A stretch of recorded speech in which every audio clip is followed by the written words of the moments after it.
Hello, everyone, and welcome back to Unsaid Hours. I know many of you listen to these stories to relax and slowly fall asleep. Before we begin, feel free to leave a comment and tell me where you're listening from tonight. If you enjoy these stories, please like the video and subscribe to the channel. Now get comfortable, take a deep breath, and let's begin. The Mysteries of Udolpho, Part 1. The Shadow Begins. There was once a young girl named Emily. She lived in a quiet little house in the south of France, far away from the big noisy cities. The house sat next to green fields and a gentle river, and the air around it always smelled like flowers and fresh rain. For most of her life, Emily had been happy there. She had her father, a kind and gentle man named Monsieur Saint-Aubert, and she had the open sky above her and the soft earth beneath her feet. She did not ask for much. She did not think she needed much. She did not know back then how quickly happiness can disappear. Her father loved her more than anything in the world. He taught her to read and to think and to feel things deeply. He told her that the world was full of beauty, even in its dark corners. He told her to never be ruled by fear. He told her many things, her father, because he knew somewhere deep inside himself that he would not always be there to protect her. He was not a well man. His body had been growing weaker for years, though he smiled and tried not to let Emily see it.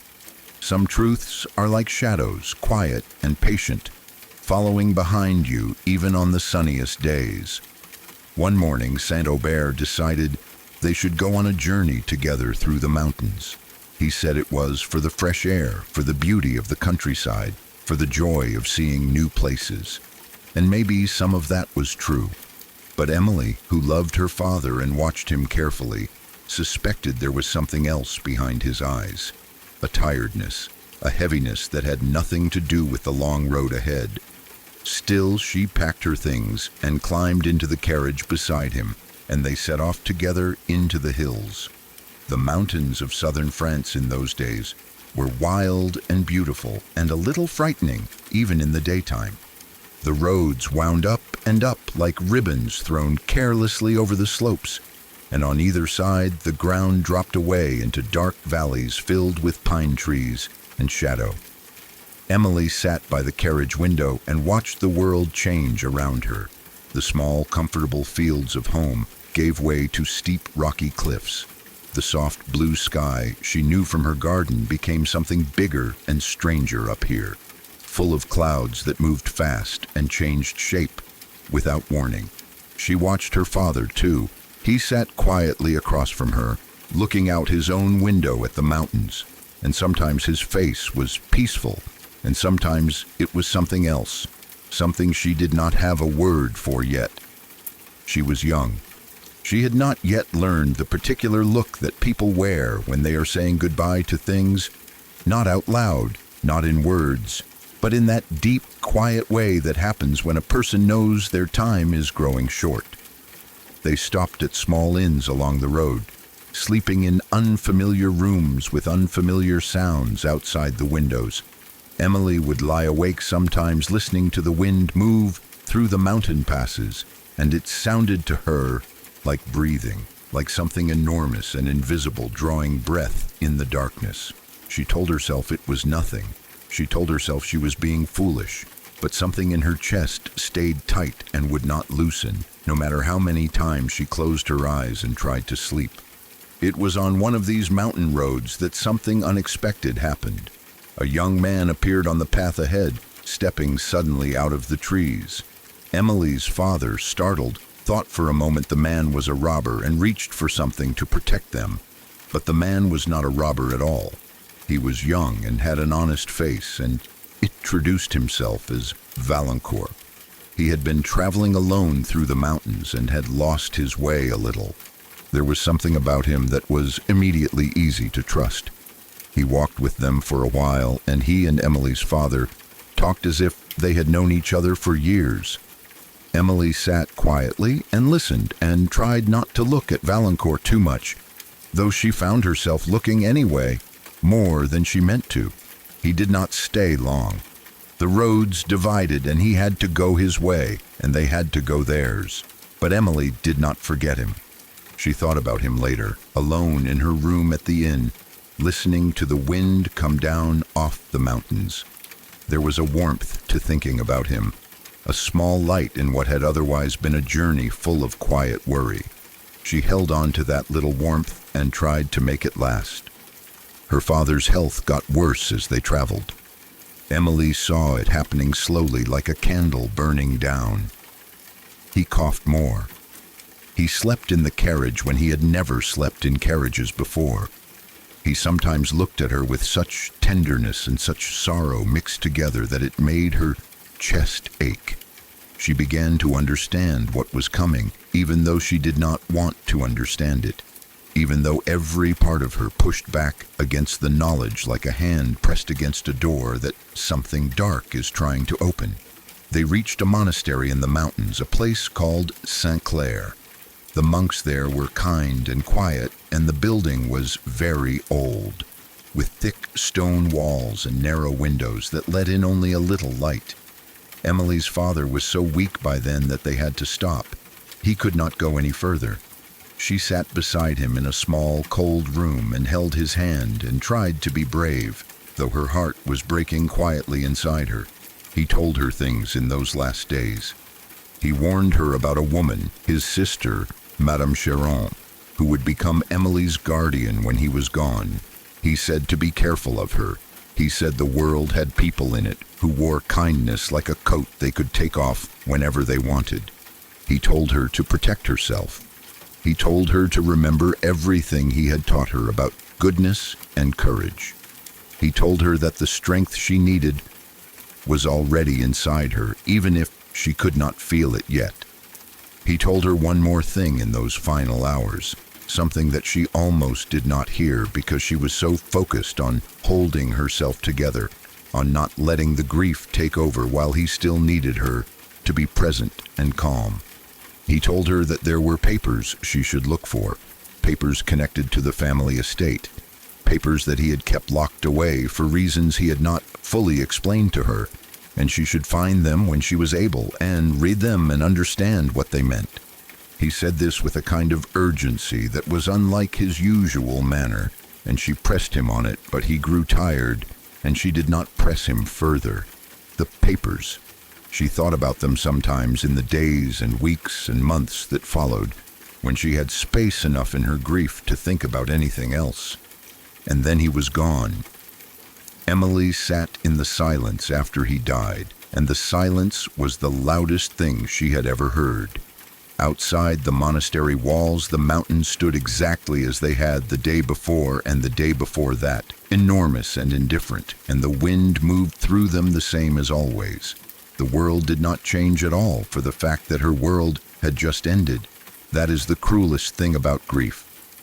Everything keeps going. She made her way back to the family home alone, and the house that had always felt warm and safe now felt different. The rooms were the same rooms, and the windows looked out on the same garden and the same river beyond it. But something essential had gone out of the place. She walked through it like a ghost, touching things that had belonged to her father, sitting in his chair, standing in the doorway of his study, where the smell of him still lingered, just barely, like the last bit of warmth from a fire that has gone out. She heard from Madame Cheron soon enough. Her aunt sent a letter and then came herself, arriving in a carriage that was too big and too grand for the small road leading to the house. Madame Cheron was everything her father had warned her she might be. She was not a cruel woman exactly, not in ways that were easy to point at, but she was cold and she was vain, and she cared a great deal about what people thought of her and very little about what Emily actually felt. She swept into the house and made arrangements quickly and without asking Emily's opinion about any of it. Emily was to come and live with her aunt in a larger house called Toulouse. She was not asked if this was what she wanted, she was simply told. She packed her things with a hollow feeling in her chest and took one last walk through the garden that her father had loved, and she had loved, and that she knew she was leaving behind. She touched the trees. She looked at the river. She tried to memorize everything. She did not know when she would see it again. She did not know, standing there in the early morning light, that there were much darker places waiting for her ahead. At Toulouse, life was uncomfortable in a way that was hard to name.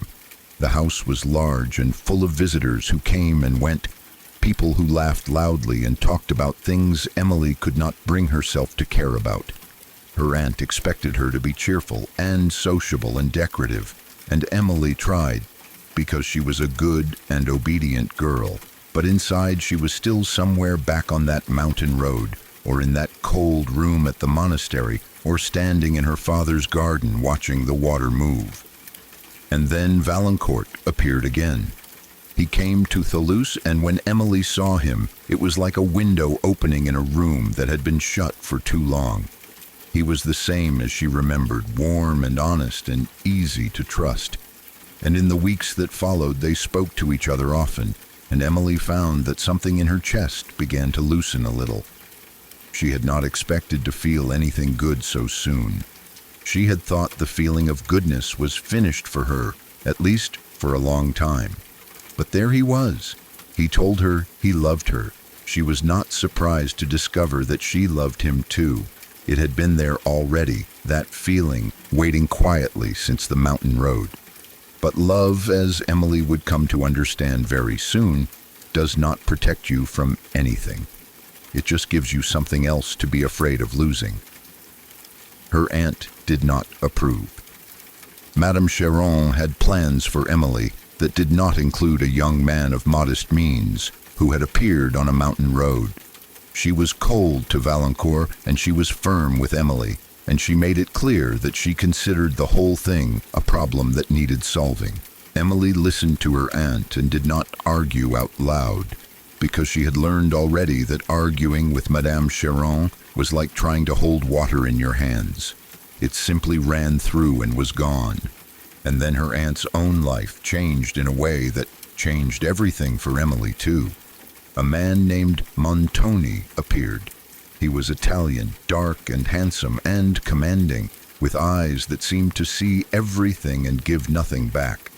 He paid a great deal of attention to Madame Cheron, and she responded to that attention the way a cold fire responds to a breath of air, brightening and spreading. She became warmer and sillier and more distracted when Montoni was around. She stopped paying attention to Emily. Emily watched Montoni carefully from the beginning. There was something about him that made the little hairs on her arms stand up. Not anything she could point to exactly. Not a specific thing he said or did. It was more like a feeling that came off him, the way cold comes off deep water even on a warm day. He smiled often and he spoke pleasantly, and yet Emily never felt comfortable when he was in the room. She trusted that feeling. Her father had always told her to trust that feeling. Madame Cheron did not trust the feeling, or perhaps she had the feeling and chose to ignore it, which is a different and more dangerous thing. Either way, within what seemed like a very short time, she had agreed to marry Montoni. The wedding was quick and quiet, and afterward, life at Toulouse changed again.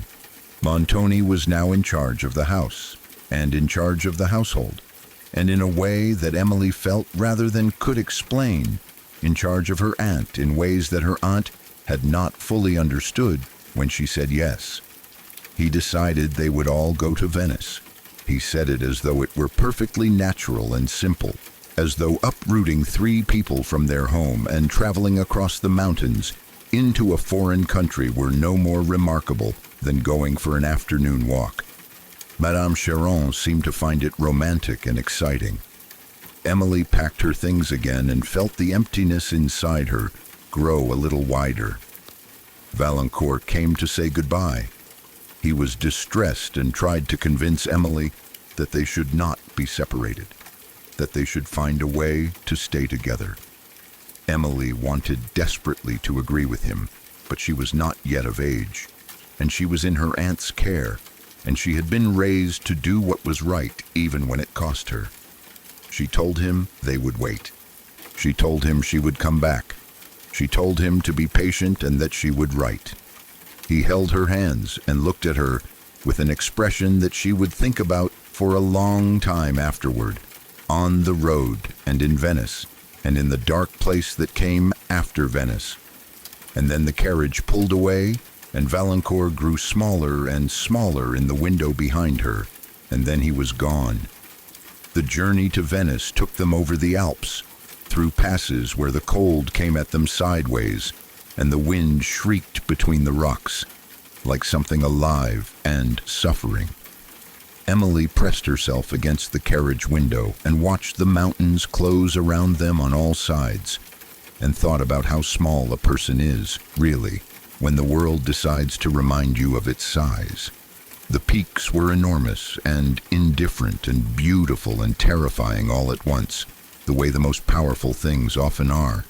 Montoni rode much of the way on horseback, outside the carriage, and when Emily could see him, he was always upright and still, looking ahead, never seeming cold despite the weather, never seeming uncertain about the road.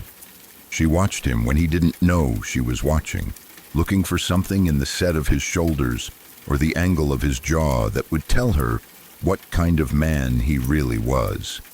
She did not find what she was looking for because what she was looking for was a gap, a moment of softness, some sign that he was human in the way other people were human. She did not find it. Venice arrived suddenly and overwhelmingly, a city that seemed to float on the water like something dreamed rather than built, all arches and reflections and gondolas cutting through the dark canals. There was music coming from somewhere across the water, and lights trembling in the reflections below, and Emily stood at the edge of all of it and thought that any other time, any other circumstances, this would have been the most magical thing she had ever seen. But Montoni was watching, and the feeling of being watched by him was like a shadow falling across everything, even beauty. They settled in a grand palazzo on one of the canals, all cold marble floors and high ceilings, and rooms full of heavy, dark furniture. The canal smell came in through the windows at night, damp and green and a little rotten underneath the romantic surface. Emily had a room at the back of the house that looked out onto a narrow side canal, and she would lie in bed at night, listening to the water lap against the walls below, and try to find something comforting in the sound. Sometimes she could. More often she could not. She was not allowed out without permission. Montoni considered it unnecessary. He had visitors often, men who came late and left late, men with faces she did not recognize and voices she could hear murmuring through the walls of the palazzo. They laughed sometimes, those voices, and the laughter had an edge to it that she did not like. She would press herself into the corner of her room and listen and try to understand what was happening in the rest of the house. She rarely could. Her aunt had changed. Madame Charon, who had always been difficult, but had at least been predictable, was now something else, something harder to understand. She seemed at once closer to Montoni and more frightened of him. She gave orders in the house the way she always had, but when Montoni was present she went quiet, and the quiet was not the comfortable kind. Emily watched her aunt move through the palazzo like a person navigating a room in the dark, feeling for the edges of things, trying not to trip. Emily wrote letters to Valancourt and sent them whenever she could, though she was not always sure they arrived. She received some letters back, warm and full of feeling, and she kept them folded carefully in her room and read them sometimes at night when the canal sounds were too loud and her thoughts were too dark. His handwriting was familiar and kind, and it helped, a little, to look at it. She did not know then that Venice was not the worst of it. She did not know that Montoni was already thinking about what came next. She did not know about the castle. Nobody had told her about the castle. There were rumors, of course. There are always rumors when something is being kept from you, little pieces of information that drift in through cracks in the silence like cold air under a closed door. She heard the name from a servant once, spoken too quickly and then not spoken again. Udolpho. It sat in her mind like a stone at the bottom of clear water, small and heavy and hard to ignore. One evening Montoni told them they were leaving. They would go to his estate in the Apennines, the Castello di Udolpho. He said it with a sort of pride that made her stomach tighten. Her aunt looked at him with a complicated expression, part excitement and part something else, something Emily recognized because she felt it herself. Fear. Just the beginning of it, the first thin edge, the way you might feel the cold of deep water before you have actually gone under. Emily went to bed that night and lay awake for a long time, listening to the canal beneath her window and to the sound of voices somewhere deep in the palazzo below. And she thought about what her father had said, that the strength she needed was already inside her. She repeated it to herself in the dark. She tried to feel it. She tried to believe it. Outside, Venice glittered on its dark water, beautiful and indifferent, and the night moved slowly toward morning, and somewhere in the mountains to the north and east, in a place Emily had never been, the castle of Udolpho was waiting for her, the way that certain things wait, patient and still and certain of the ending. She did not sleep well that night. She did not sleep well for a long time after. The journey back from the monastery was the loneliest journey of her life. The road that had seemed merely long and unfamiliar going up the mountain seemed, coming down it, actively hostile. The kind of road that does not want to be traveled by people who are carrying what she was carrying. She sat in the small carriage that the monks had arranged for her, and she looked at the empty seat where her father had sat. And she said nothing for hours because there was nothing to say and no one to say it to. She stopped once midway down at a place where the road passed a small mountain chapel, no bigger than a room, with a low door and a single bell mounted above it. She went inside because something pulled her in, not faith exactly, or not only faith, but the need for walls around her and a ceiling above her, and a few minutes of shelter from the enormous indifferent sky. She sat in the little chapel and looked at the plain stone altar and the single candle burning on it, and she let herself cry, really cry, in the way she had not let herself cry in front of her father, because she had not wanted him to see it.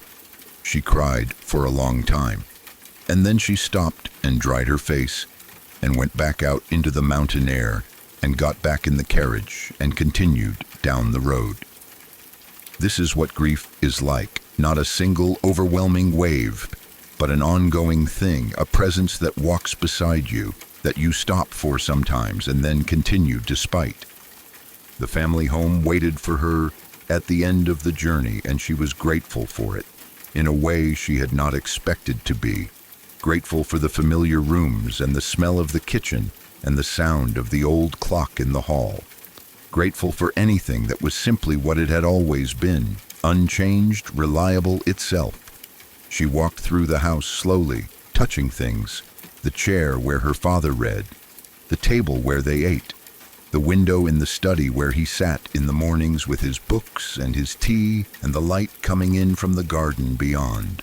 She found his papers there, not the papers he had mentioned in the monastery, not yet, but his ordinary papers, the everyday documents of a life, letters and accounts and notes in his familiar handwriting.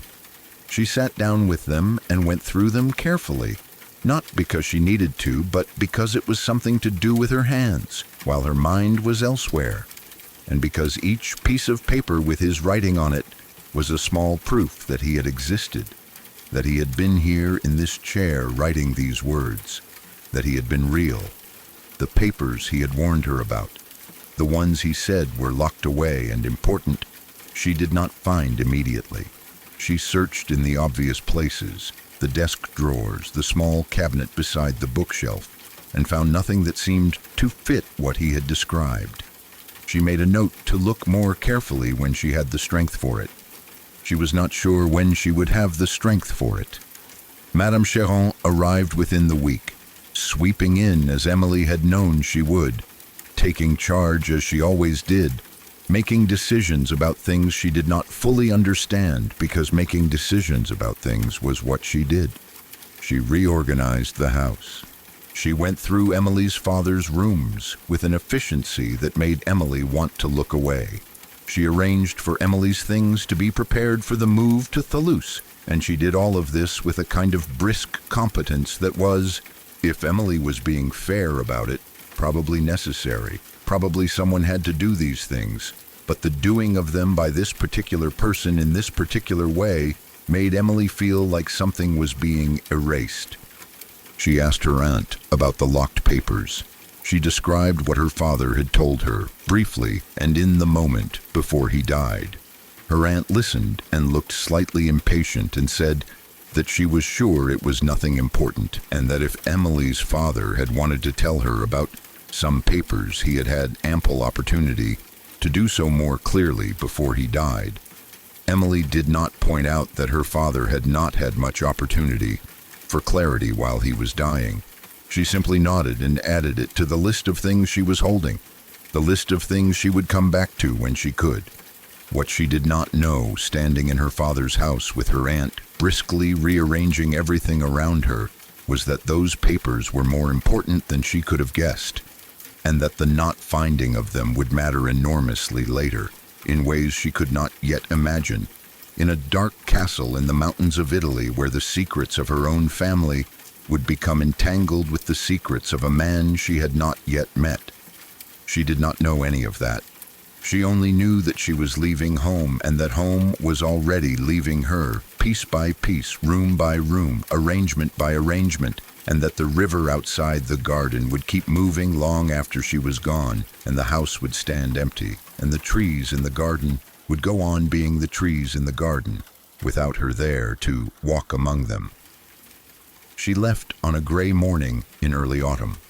The mist was in the valley and the garden was wet, and she stood at the gate for a moment and looked back at the house, and at the garden, and at the river beyond.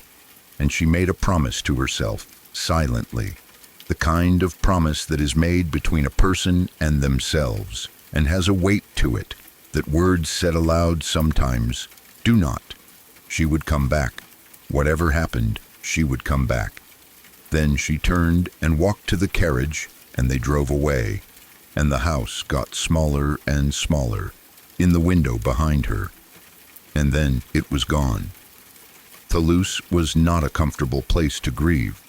The house was too large and too full, and there were always people coming and going, people who did not know about Emily's father, or who knew and had already moved on in the efficient way that people who are not personally affected move on. And Emily had to smile and be polite in rooms full of voices and laughter, when what she needed was quiet and space and the particular mercy of being allowed to be sad without having to manage how that sadness appeared to others. She found the quiet in small places in the early mornings before the house woke up, when she could sit in the garden with a book or simply with herself, and in the evenings, sometimes when she would take a lamp to the small room at the back of the house and sit there alone. She found it in writing and in music and in the long walks she took sometimes along the roads outside the town, walking fast enough that the movement itself was something to occupy her body, while her mind did what it needed to do. It was on one of those walks that she encountered Valancourt again. She had not expected to see him in Toulouse. She had thought their meeting on the mountain road was one of those encounters that life produces and then does not repeat, a small bright thing with no sequel. But there he was, on the road outside the town, on horseback, and then off it, recognizing her from a distance and coming toward her, with an expression that was uncertain and hopeful in equal measure. The expression of a man who is not sure his welcome will match his hope. It did. She was glad to see him in a way that surprised her with its intensity, glad the way you are glad for something that brings you back to yourself when you have been drifting. They walked together and talked, and she felt, for the first time since the monastery, like a person who was connected to the world rather than simply moving through it. He came to the house after that. He was careful and respectful, and he spoke to her aunt, who was coolly polite to him in the way she was coolly polite to most people she had not decided were worth warming to yet. And he spoke to Emily in the garden when the weather permitted, and in the drawing room when it did not. And the conversations were long and ranged over many things, and she found that she could say things to him that she had not been able to say to anyone, not because she had hidden them exactly, but because no one had created the space for them. He created the space. He listened. She did not tell him about the locked papers her father had mentioned. She was not sure why she held that back, only that it felt like something she needed to understand herself before she shared it with anyone, something that belonged to the private interior life she was still in the process of reorganizing in the aftermath of her father's death. She told him other things, important things, and she listened to what he told her in return, and the exchange of it was something she had not known she needed until she had it. When her aunt announced that they were going to Venice, that Montoni had arranged it, and that they were all going, they including Emily, she told Valancourt privately, before the official announcement reached him through other means. She saw his face change as she told him, and she felt the change in herself as a kind of echo. They both knew what it meant: distance, uncertainty, the particular difficulty of caring about someone who is about to be very far away. He asked her to write. She said she would. He asked her to be careful. She said she would try. He looked at her with the same look he had given her on the mountain road, those months ago when she had refused to elope and they had said goodbye the first time, the look that was a whole conversation compressed into a moment. She held it in her memory long after the carriage pulled away, carrying it with her toward Venice and toward whatever came after Venice. She carried it all the way to Udolpho. The Mysteries of Udolpho, Part 2, The Castle on the Mountain. The road to Udolpho was not a road that seemed to want to be traveled. It went up and up through the Apennine Mountains, winding through valleys where the trees grew so thick overhead that even in the daytime the light came through thin and pale and wrong, like the light you see through ice. The mountains in this part of Italy were not the grand and almost beautiful mountains Emily had crossed before. These were darker, steeper, more closed in on themselves, and the forests that covered them felt old in a way that old forests feel when no one has walked through them in a very long time. Emily sat in the carriage and watched it all, and felt the familiar tightening in her chest that had become her constant companion since her father died. Her aunt sat across from her, sometimes speaking and sometimes silent, sometimes looking out the window and sometimes closing her eyes, and Montoni rode ahead on his horse as he always did, upright and still and never seeming to feel the cold or the discomfort or the growing heaviness that pressed in on everything the higher they climbed. They had been traveling for several days when the castle first appeared. Emily had been looking at the road ahead, watching the pale strip of dirt wind around a rocky shoulder of the mountain, when Montoni said something and pointed, and she leaned toward her window and looked, and then for a moment she forgot to breathe. The castle of Udolpho stood on a high cliff above the valley, its towers rising against the sky like fingers reaching upward, its walls so dark with age they seemed almost part of the rock itself. The evening sun, low now and the color of old blood, struck the towers and the battlements and made them glow for just a moment with a terrible kind of beauty, the kind of beauty that is made almost entirely of dread. Below the castle, the valley was already in shadow, already in the dark that comes early to mountain valleys, and the contrast made the castle seem even higher and more separate from the world below, like something that existed by its own rules in its own kind of light. Montoni said again, with the same cold pride she had noticed before, that this was Udolpho. He said it the way you might say, "Here is my kingdom." He said it like a man who had been waiting to say it. The road that led up to the castle gates was narrow and very steep, cut into the face of the cliff in a way that made Emily press herself back in her seat and not look down. The drop on one side was straight and far. The rock face on the other side was close enough to touch, dark and wet and smelling of ancient earth. Above them the castle grew bigger and more real and more overwhelming with every turn of the road, until at last they came to the great gates. They were iron, those gates, old and heavy and dark with rust, and they groaned when they opened in a way that seemed to come from somewhere deep inside the metal, like a sound the iron was making against its will. Emily stepped out of the carriage into a courtyard that was enormous and empty and cold, surrounded on all sides by the castle's walls. The stones were massive and fitted together tightly, and they had the color of something that has never once, in all its long existence, been warm. She stood in the middle of that courtyard and looked up at the towers above her, and at the small square windows cut into the walls, and at the battlements at the top where the last of the evening sky was visible in narrow strips, and she felt the size of the place settle onto her like a weight. It was not just big, it was a specific kind of big, the kind that makes you understand very clearly and without comfort exactly how small you are. A woman appeared at one of the doors. She was the housekeeper, a narrow-faced woman named Signora Ugo, who moved with the quick, careful movements of someone used to watching for things.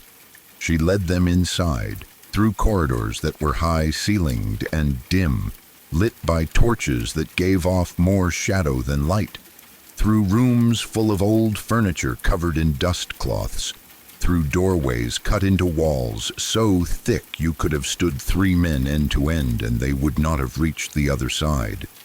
Emily's room was high up in one of the towers.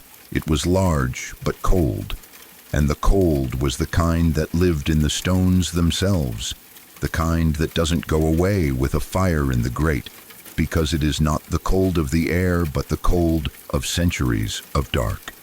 The windows were set deep into the thick walls, and they looked out over the valley below, and in the evening light the valley was already completely black, just an absence of everything, a dark that went on until the mountains on the far side began and rose against the slightly less dark sky.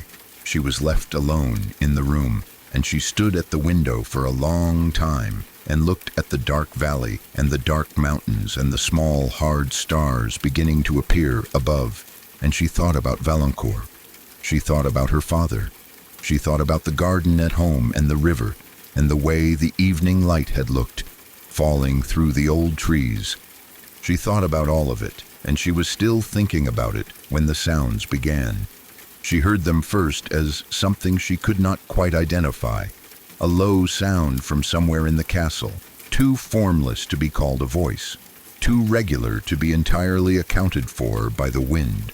She stood very still and listened. It came and went. It rose and fell. It had a quality to it that made the hair on the back of her neck stand up, not because it was very loud, but because of its nature, because it was the kind of sound that human beings have always known instinctively to be afraid of, the kind that has no clean explanation. She told herself it was the wind. Old castles were full of corridors and passages and gaps in the stone, and wind found its way through all of them and made strange noises. She knew this. This was entirely rational, and she knew it. But knowing something rational and feeling something rational are different things, especially in a cold room, high in a dark tower on the edge of a cliff, in a mountain range far from home, listening to a sound that winds through the walls like something that is looking for a way out. She did not sleep for most of that night. She lay in the unfamiliar bed and listened to the castle settle and breathe and make its sounds, and she watched the window lighten very slowly from black to gray as the hours moved toward morning, and she thought about her father's words, that the strength she needed was already inside her, and she tried to feel it. She tried and tried. In the days that followed, Emily learned the shape of her new life at Udolpho. It was a life made of limitations. She was not free to go where she wished within the castle. There were whole wings that were locked and certain staircases that Montoni's servants watched without seeming to. Her aunt had been given rooms on a different level, and they did not see each other as often as Emily would have wished. And when they did, her aunt seemed distracted and tense in ways she would not explain. Montoni's manner had changed since they arrived at the castle. In Venice, he had been a kind of smooth and controlled coldness. Here he was more openly hard. He gave orders without softening them. He looked at people with a directness that was not warmth. He walked through the castle as if it were the inside of his own mind, as if he had every right to every corner of it, which he did technically, but it was the particular confidence of his possession that was troubling. The sense that things and people were equally his property, equally subject to his control. Emily had a maidservant named Annette, a young woman who chattered constantly and who was frightened of almost everything about the castle, but whose fear was somehow reassuring to Emily, because it was an honest and uncomplicated fear. Nothing hidden in it, nothing controlled or shaped. Annette was afraid, and she said so, and Emily found it easier to be brave when she was next to someone who was openly not brave. Annette was the one who first told her about the veil. It was not a story she told all at once. It came in pieces, the way information always comes from frightened people, in small portions with long gaps of hesitation in between. There was a room, Annette said, in the east wing, a room that was always kept locked, and the door to it had a heavy black veil hanging before it, and nobody among the servants could say exactly what was behind the veil, only that Montoni himself had put it there, and that he had forbidden anyone to touch it or go near it. Emily listened to all of this with a very specific kind of feeling, the kind where your rational mind is saying one clear thing, and something much older and less rational inside you is saying something entirely different and will not be quieted. The rational part said that a locked room was just a locked room, and a veil was just a piece of cloth, and that there were 100 boring explanations for both. The older, less rational part said something she did not put into words, but felt in her bones. She did not seek out the room immediately. She was not foolish, but she thought about it. She lay in bed at night and thought about what might be behind a black veil, in a locked room in a castle where the master was a man who kept secrets the way other men kept gold, carefully and close to himself. She thought about it, and she did not sleep, and the castle made its sounds around her. There were other things too. A figure she thought she saw once at the end of a long corridor, standing very still, and then when she looked again there was nothing there. Sounds from beneath her room, not wind sounds, not stone settling sounds, but something with more intention to it. Something that stopped when she stopped and started when the castle was otherwise quiet. A smell in some of the older rooms, something sweet and wrong underneath the usual smells of cold stone and candle wax. The kind of smell that makes a person breathe through their mouth without quite knowing why they've started doing it. She knew that she was in a place where many things were hidden. She did not yet know how many. Her aunt's situation was becoming clearer, and it was not a comfortable clarity.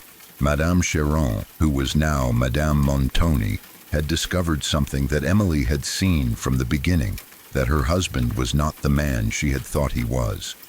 He had married her, it was becoming apparent, primarily for access to her money, which was considerable, and now that he had married her, his interest in keeping her happy was very limited. He wanted her to sign over certain estates to him. She had refused. The refusals were making him colder to her, and her fear of him was growing in proportion to the coldness, and the fear was making her make decisions that Emily watched and could not quite understand. Sometimes Madame Chiron would call Emily to her rooms, and they would sit together, and her aunt would seem almost human, almost warm, almost like someone who needed a friend rather than a dependent to organize. She would talk about her own fears, briefly and obliquely, circling around the real subject without naming it, and then she would catch herself and pull back and become again the difficult, formal woman she had always been. And Emily would go back to her own room, carrying the weight of having seen something true about her aunt that her aunt did not want seen. One night the sounds were worse than usual. Emily had gone to bed early, exhausted by a day of trying to be invisible, in a house where being noticed by the wrong person felt dangerous. She had lain down in her clothes, too tired even to undress properly, and she had fallen into a shallow half-sleep that was more like a long blink than actual rest. And then something woke her. It was not a sound she could identify. It was more of a feeling, the particular feeling of something being wrong in the immediate vicinity, the animal awareness of a presence that should not be present. She lay very still for a moment, the way people do when they are hoping that if they are still enough, whatever they have sensed will pass. It did not pass. She sat up slowly in the darkness and listened. The fire in the grate had burned down to nearly nothing, just a few red coals that gave a little light, but not enough. The room was full of shadows, and in the deep shadows at the corners of the room, and behind the furniture, and in the doorway to the small adjoining chamber, shapes gathered that might have been anything. She looked at each shadow carefully and told herself it was nothing, and told herself it was nothing, and kept telling herself. Then one of the shadows moved. It was a very small movement, barely more than a shifting, the way a curtain moves when there is just the slightest breath of air. But there was no breath of air. The window was closed and the night outside was still.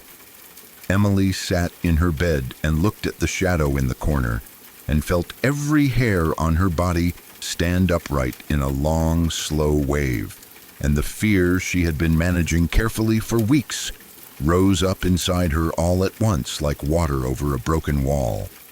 She made a sound, not quite a scream, more the sound a person makes when breath leaves suddenly and unexpectedly, and in the moment after she made it, the shadow was still.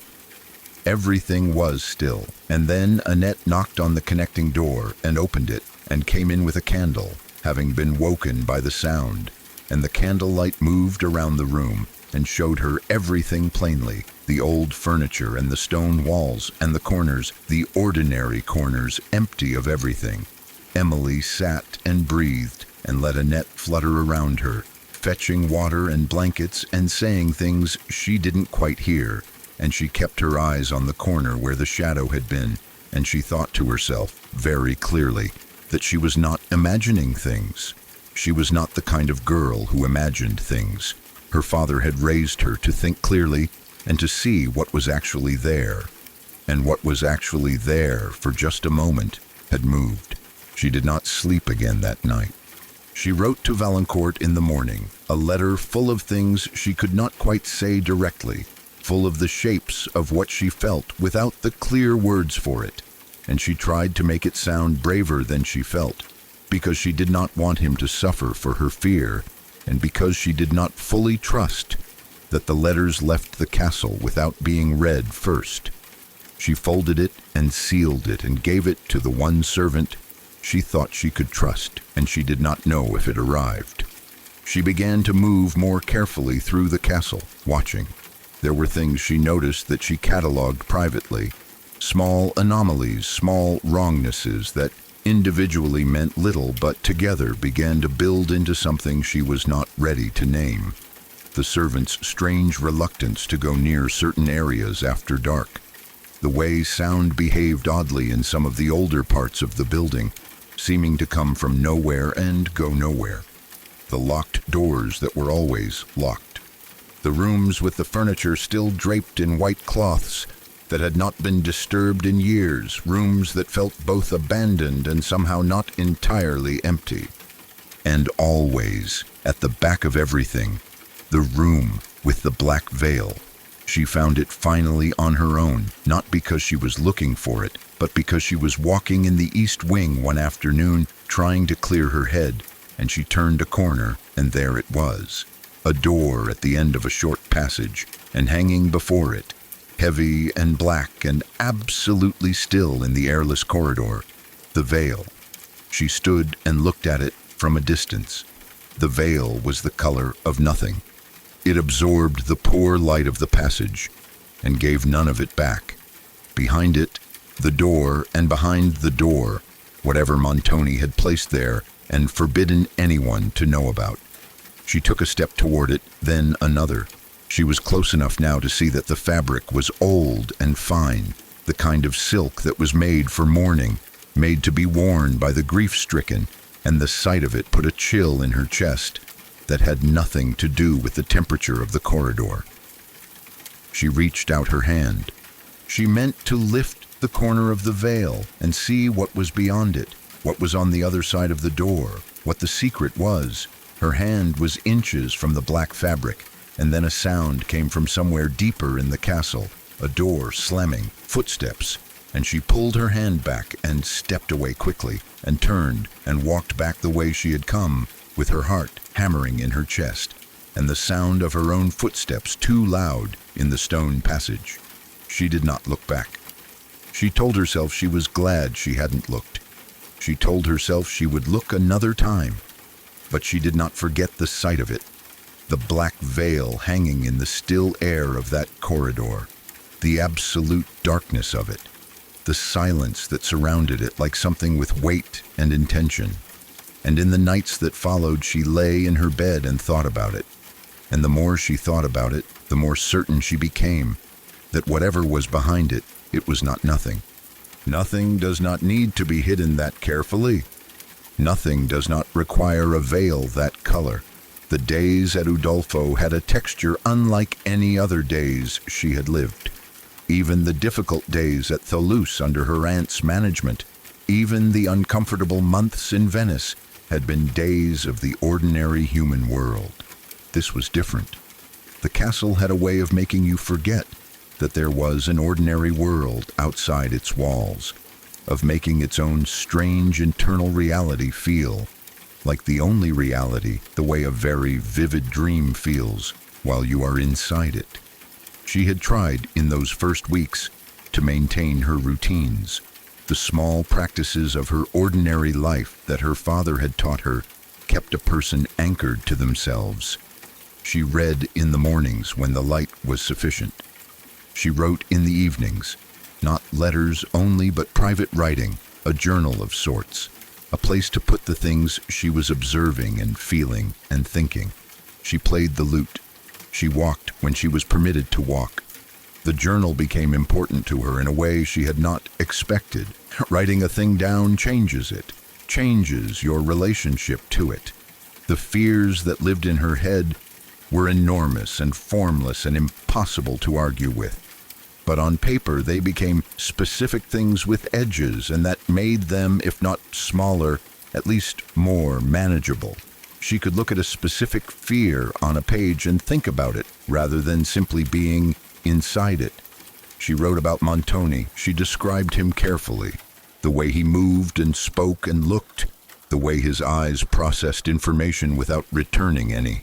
She tried to understand him through the writing of him, tried to find the logic of what he was doing and why. A man like this, she wrote, does not do things without reasons. The reasons may be terrible, but they exist. Understanding the reasons is safer than not understanding them. She wrote about the sounds. She catalogued them with the same careful precision she brought to everything, the time of night when they were most frequent, the direction they seemed to come from, their quality, their duration. Writing them down helped her notice patterns she had not consciously observed while simply experiencing them. The sounds from the north wall of her room were most frequent in the hours between midnight and 2 in the morning. The sounds from below were less regular, less predictable, seemed related in some way to activity elsewhere in the castle. The sounds she could not place at all, the ones that came from no direction she could fix on, those were the ones she wrote the most about, because writing about them was the closest she could come to explaining them. She wrote about Valancourt. She wrote about him more than about anything else, probably. The writing of him an act of maintenance, a way of keeping the reality of him alive in a place that was working hard, through its sheer oppressive presence, to make everything outside its walls feel unreal. She wrote about the mountain road where they had met, and about the evenings at Toulouse, and about the way he had looked at her when he said goodbye.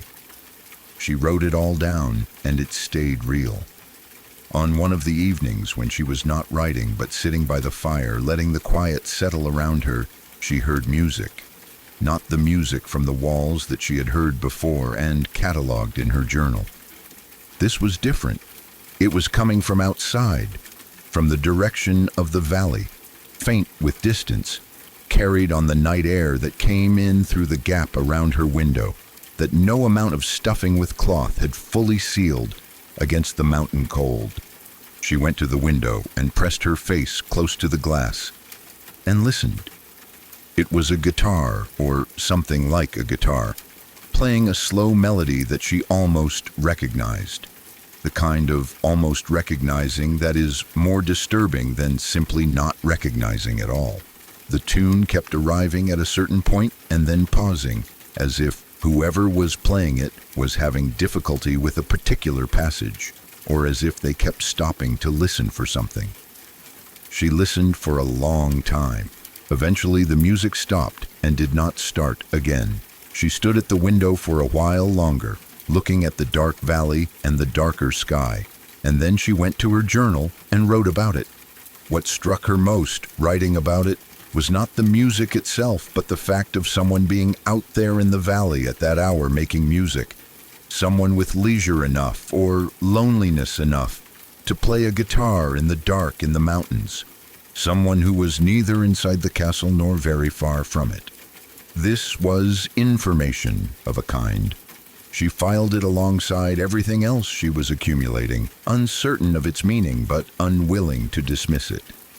She had learned that the difference between surviving and not surviving in a situation like this was partly about strength and partly about something harder to name, a quality of attention, a refusal to stop paying attention even when it would be easier and more comfortable to stop. She paid attention. She kept paying attention even when what she was paying attention to was frightening or confusing or both. She had her journal, and she had her mind, and she had the habits of clear thinking that her father had given her, and she used them, all of them, every day, because they were what she had. Outside the castle, the mountains kept their vast, cold patience, and inside it the sounds moved through the walls like something looking for its way out, and Emily sat with her journal and her careful observations and her love, folded and kept like letters in a pocket, and she kept going. She tried to learn Italian in those months at the castle.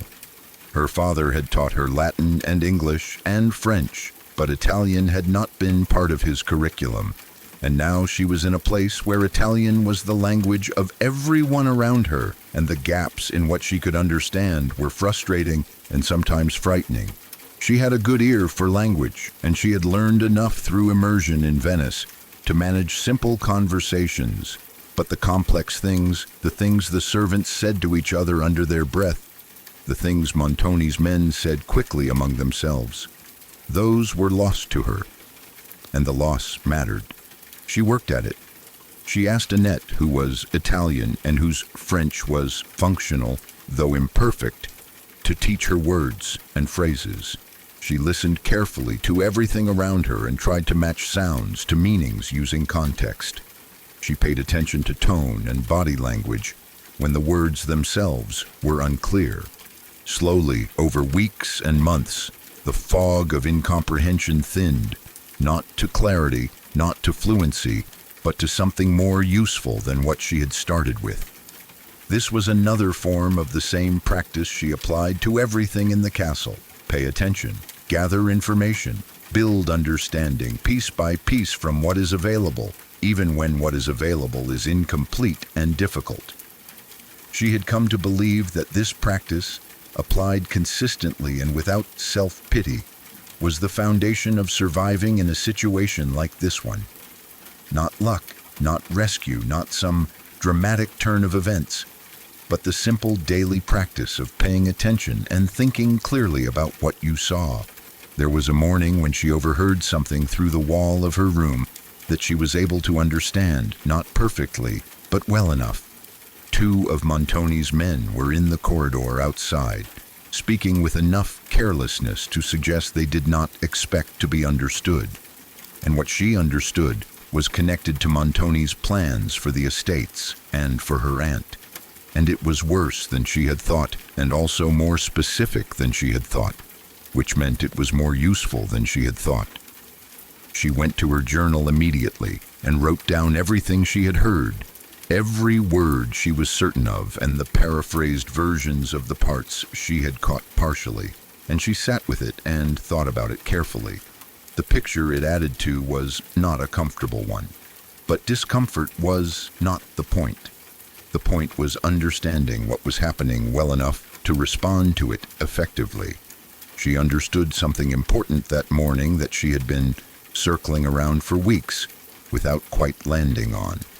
She had been thinking of her situation as something being done to her, something she was enduring, a weight she was carrying while she waited for conditions to change. The overheard conversation shifted this understanding. She was not waiting for conditions to change.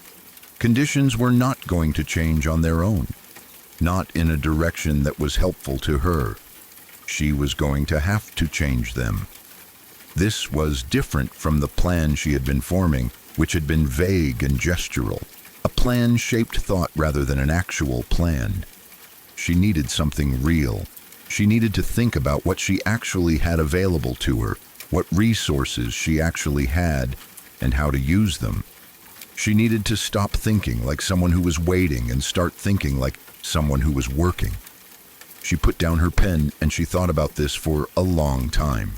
Then she picked the pen back up and she started a new page in the journal, and she wrote at the top of it a single question that would organize everything that followed. Not what is happening to me, but what am I going to do? The answer, written out in careful detail over the next several evenings, was the beginning of the real plan.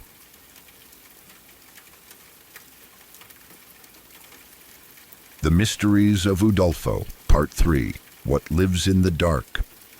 The days inside Udolpho had a particular quality that Emily had never experienced before and had no name for. They were long in a way that had nothing to do with hours. Time moved differently inside those walls, too slow in some moments and then suddenly gone in others, like water through a cracked vessel. She would sit at her window watching the valley below fill with morning light, and it would seem like the morning would last forever. And then she would look again and the light would already be going, already pulling back up the cliff faces toward the peaks above, and she would wonder where the hours had gone and what she had done with them.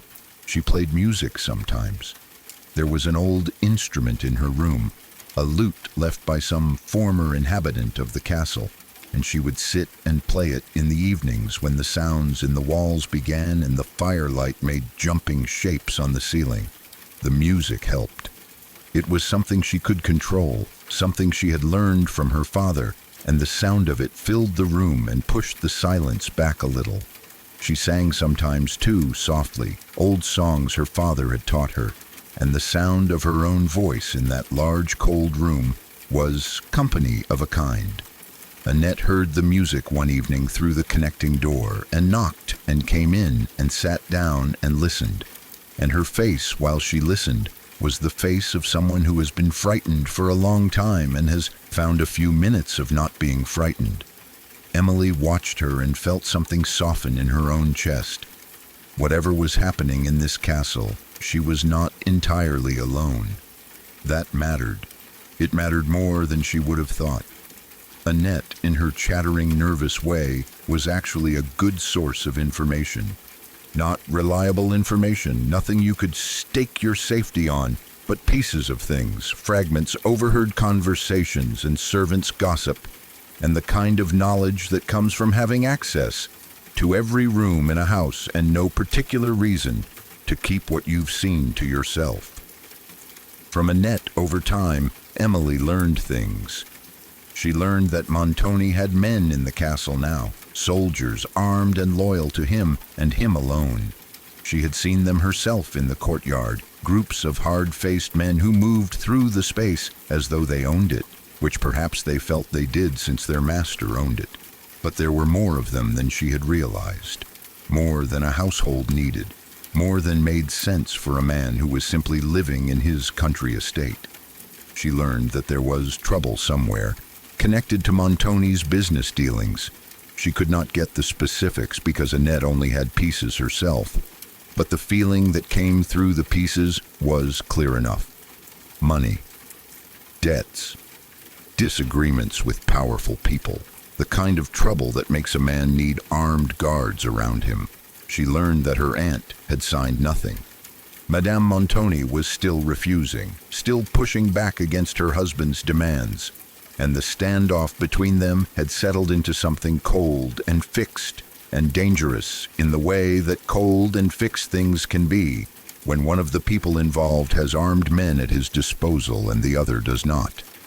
And she learned in a whispered fragment one evening, when Annette was too frightened not to tell someone what she knew, that there had once been a woman in the castle, before Montoni's time, a woman who had lived in certain rooms that were now locked, who had died in circumstances that the servants spoke of only in the vaguest terms, voices dropping below the register of information into the register of dread, a woman whose presence some of the older servants believed had not entirely departed. Emily listened to this and was careful with her response. She did not scoff because she had learned from her father to take seriously the things that large numbers of people take seriously over long periods of time, even when those things resisted easy explanation. But she also did not simply accept it because she had learned from her father to think. She held the information and turned it over and thought about what it might mean in terms of actual physical reality. And she thought about the moving shadow in the corner of her room. And she thought about the sounds in the walls, and she kept thinking. There was a night, perhaps 3 weeks into their time at the castle, when everything changed. She had been awake for hours, later than usual even for her, sitting at the window watching the valley in the moonlight. The moon was full that night and very bright, and it turned the familiar dark below into something silver and strange, the outlines of the forested hillsides visible as sweeping shapes of shadow and pale light. It was beautiful in the particular way of beautiful things, seen in completely the wrong circumstances, beauty that lands wrong because the person looking at it is not in a state to receive it properly. She heard a sound from somewhere below her window. She leaned forward and looked down. There was someone in the courtyard, a figure moving slowly across the open space below her, not moving like a soldier or a servant, not with the purposeful walk of someone going from one place to another, moving with a kind of uncertainty, stopping and starting, turning in one direction and then another, as if searching for something, or perhaps as if not entirely sure of the reality of the ground beneath them. Emily watched. The moonlight was bright enough that she should have been able to see the figure clearly, and yet there was something about it that resisted clarity. She could see the shape of it, the outline of a person, and yet the details blurred somehow, or rather they failed to resolve, the way a word does when you have read it too many times and it becomes just marks on a page. The figure stopped. It seemed to turn toward the castle wall, toward the wall below Emily's window, and then it looked up. Emily pulled back from the window. She pressed herself against the wall beside it, out of sight, her heart knocking against her ribs in fast, hard strokes. She stood there, not breathing, and waited. When she finally looked back out, the courtyard was empty. The moonlit space was still and clear and completely deserted, as if nothing had ever been there. She did not sleep. She did not tell Annette. She told herself it had been a servant or a guard. someone with legitimate business in the courtyard at that hour. She told herself this several times and tried to make herself believe it. But the figure's movement had not been like a guard's movement or a servant's movement. It had been like the movement of someone who was not entirely sure of where they were or why they were there, and the way it had seemed to look up, the way it had seemed to find her window with its gaze across all that dark courtyard, as if it had known exactly where she was. In the weeks that followed, there were more things. She heard music once, faint and far away, coming through the walls of the castle at a time when no one should have been playing music and from a direction where there were supposedly no inhabited rooms. The music was slow and old-fashioned, and it went on for some time before stopping with an abruptness that was more disturbing than if it had simply faded. It did not fade, it stopped, and the silence after it was dense and particular. She found a piece of paper once, pushed under her door in the night. It had writing on it, faded and difficult to read, in a hand she did not recognize. She carried it to the window and tilted it toward the morning light and made out enough to know that it was a fragment of something, a few lines that seemed to be part of a longer piece of writing, personal, distressed, the kind of thing a person writes when they have no one to speak to. The ink was very old and brown with age. She did not know who had written it or how it had come to be slid under her door in the night. She kept it. She folded it carefully and hid it among her other papers, and she thought about it. These things, taken individually, could each be explained. She went through the explanations carefully, the way her father had taught her to think through problems methodically and without panic. The figure in the courtyard, a guard. The music, sound, carrying strangely through old walls. The paper slipped from a pile of old documents, blown or carried somehow. Each thing on its own had a reasonable explanation. But the accumulation of them was harder. The weight of so many reasonable explanations piling up began to feel unreasonable in itself. At what point does a long series of explainable oddities become something else? She did not know. She kept thinking. And then there was the night her aunt was taken. It happened quickly and without warning, which perhaps should not have surprised her, given everything she knew about Montoni by that point. But it did surprise her because even knowing what she knew about him, there was a part of her that had believed certain things would not actually happen. That belief ended that night. She heard shouting from somewhere in the castle, her aunt's voice raised in anger, and then in something else, something sharper and higher that was not anger but its neighbor, the thing that comes when anger meets something it cannot overcome. She heard Montoni's voice, lower and controlled, and then other voices, his men, and then silence. When she found out what had happened, through Annette, and through what she could piece together from the behavior of the servants over the next 2 days, she understood that her aunt had been taken to rooms in the lower part of the castle. Not a dungeon, not quite, but rooms that were cold and less comfortable than the ones she had been living in, rooms from which she would not simply be able to walk out. Montoni had lost his patience. He wanted the estates. He was going to take them by wearing her down. Emily tried to get to her aunt.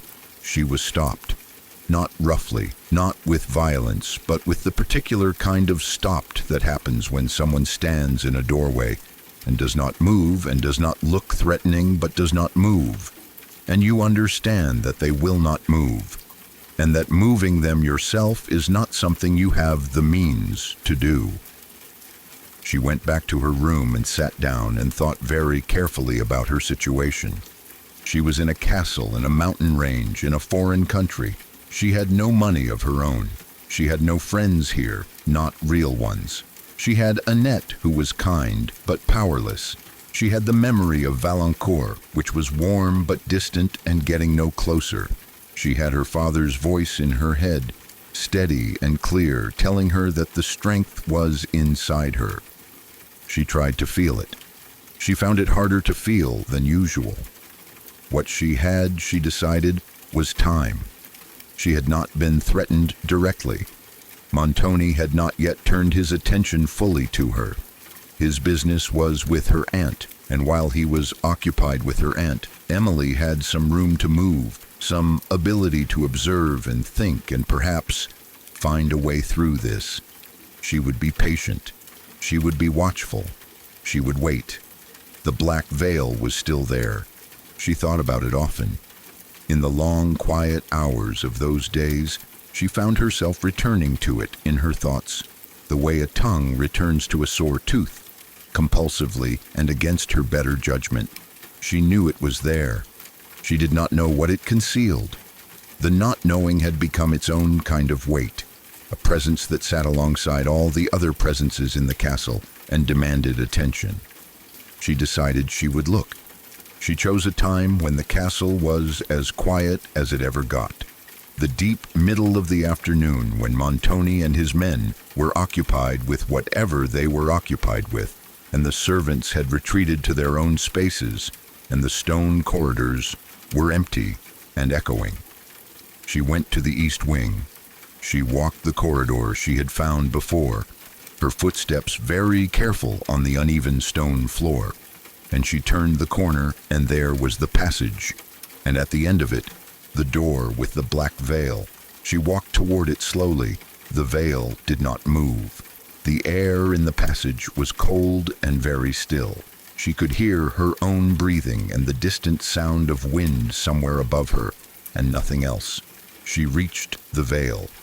She stood directly before it, close enough to see the fine texture of the fabric, the way it held its depth of color without variation, absorbing light without mercy.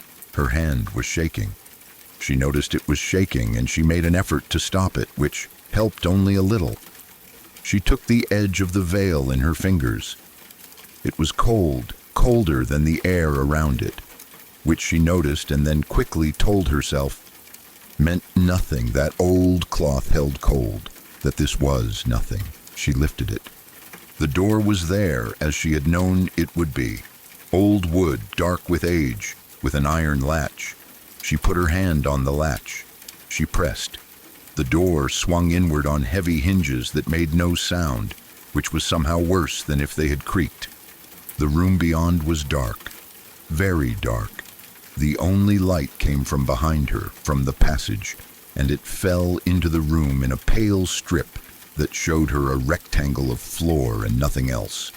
She stood in the doorway and let her eyes adjust, and gradually the room resolved around her, piece by piece, like a picture coming into focus. It was a small room. There was a bed against one wall, a heavy old bed with dark curtains. There was a table with things on it.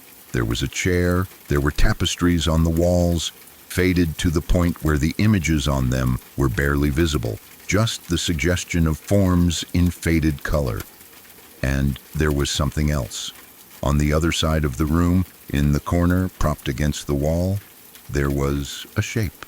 She could not make it out clearly at first. She took a step into the room, careful, and then another, and then the light from the doorway reached it, and she saw what it was. It was a figure, human in its outline, or almost human, sitting in the way a person sits when they have been sitting for a very long time and have given up any pretense of posture. It was draped in something dark. Its face was turned slightly away from her. Emily's heart stopped. Then it started again, very fast, and she took a step back, and her foot caught on something, and she almost fell. And the movement of catching herself made a sound, and she pressed herself against the wall and waited in a terror so complete she could not have moved if she had wanted to. Nothing happened. The figure did not move. The room was absolutely still. Her breathing was very loud. After a very long time, she made herself look again. She made herself think. She made herself walk slowly toward it, though every part of her screamed that she should run. She walked toward it and crouched down and looked at it very closely. It was not a person. It was a figure made of wax, dressed in dark clothing, positioned to look like a person sitting in a corner. A wax figure, nothing more, old and slightly melted at the features, the face not quite a face anymore, but the soft, blurred suggestion of one. She understood then, or began to understand, that what was behind the black veil had been this. A wax figure, some relic of the room's previous inhabitant, preserved and hidden for reasons she did not fully know. She stood and looked at it for a long moment and felt the terror in her slowly begin to drain away, replaced by something that was not quite relief, not after everything that had led her here. She turned and walked back to the door. She put the veil back as she had found it. She walked back to her room. She sat on the edge of her bed and breathed and thought about what she had seen and what it meant and what it did not mean. She had looked. She had seen. She was still here. Whatever was happening in this castle, the room with the black veil had an ordinary explanation, or an explanation that was not supernatural at any rate. She felt slightly steadier for knowing that. But the castle still had its sounds. The shadow she had seen in the corner was still unexplained. The music through the walls was still unexplained. The paper under the door was still unexplained. And her aunt was still locked in a cold room in the lower part of the castle, and Montoni was still between Emily and every door that led outside, and the mountains outside were still dark and full of the kind of distance that makes even the thought of escape seem like something from another world. She was steadier, but she was not safe. She knew the difference. Outside her window, the evening came down the mountain and covered the valley, and the first stars appeared in the dark strips of sky between the peaks, and the castle settled into its nighttime voice, all those sounds that she had learned to catalog but not to explain. And Emily sat on the edge of her bed and pressed her hands together and thought about strength and tried to find it inside herself, the way her father had said it would be. It was there. She was almost sure it was there. She was going to need it. She tried once more to reach the room with the black veil. Not immediately after the first time. She let several weeks pass, partly because she was cautious and partly because she needed time to decide what she was really looking for and what she would do with it when she found it. The wax figure was not the only thing in that room. She had not, in her fright and in the poor light, seen everything clearly. There were other things on the table, objects she had not had time to examine. Papers, perhaps. The papers her father had mentioned. That possibility had never left her, turning up in quiet moments to make itself known. She went back on an afternoon when the castle was even quieter than usual, when Montoni was away from the building for several hours on business connected to whatever was happening in the mountains, and his men were occupied with their own business, and the corridors she had to pass through were as close to empty as they ever got. She went to the east wing and the passage and the veil, and this time she lifted it without hesitation and went into the room and left the door open behind her so she had light to work with. She went to the table and looked at what was on it. There were objects. An old candle holder, long cold. A small book, its cover dark with age. Several pieces of paper, some loose and some folded.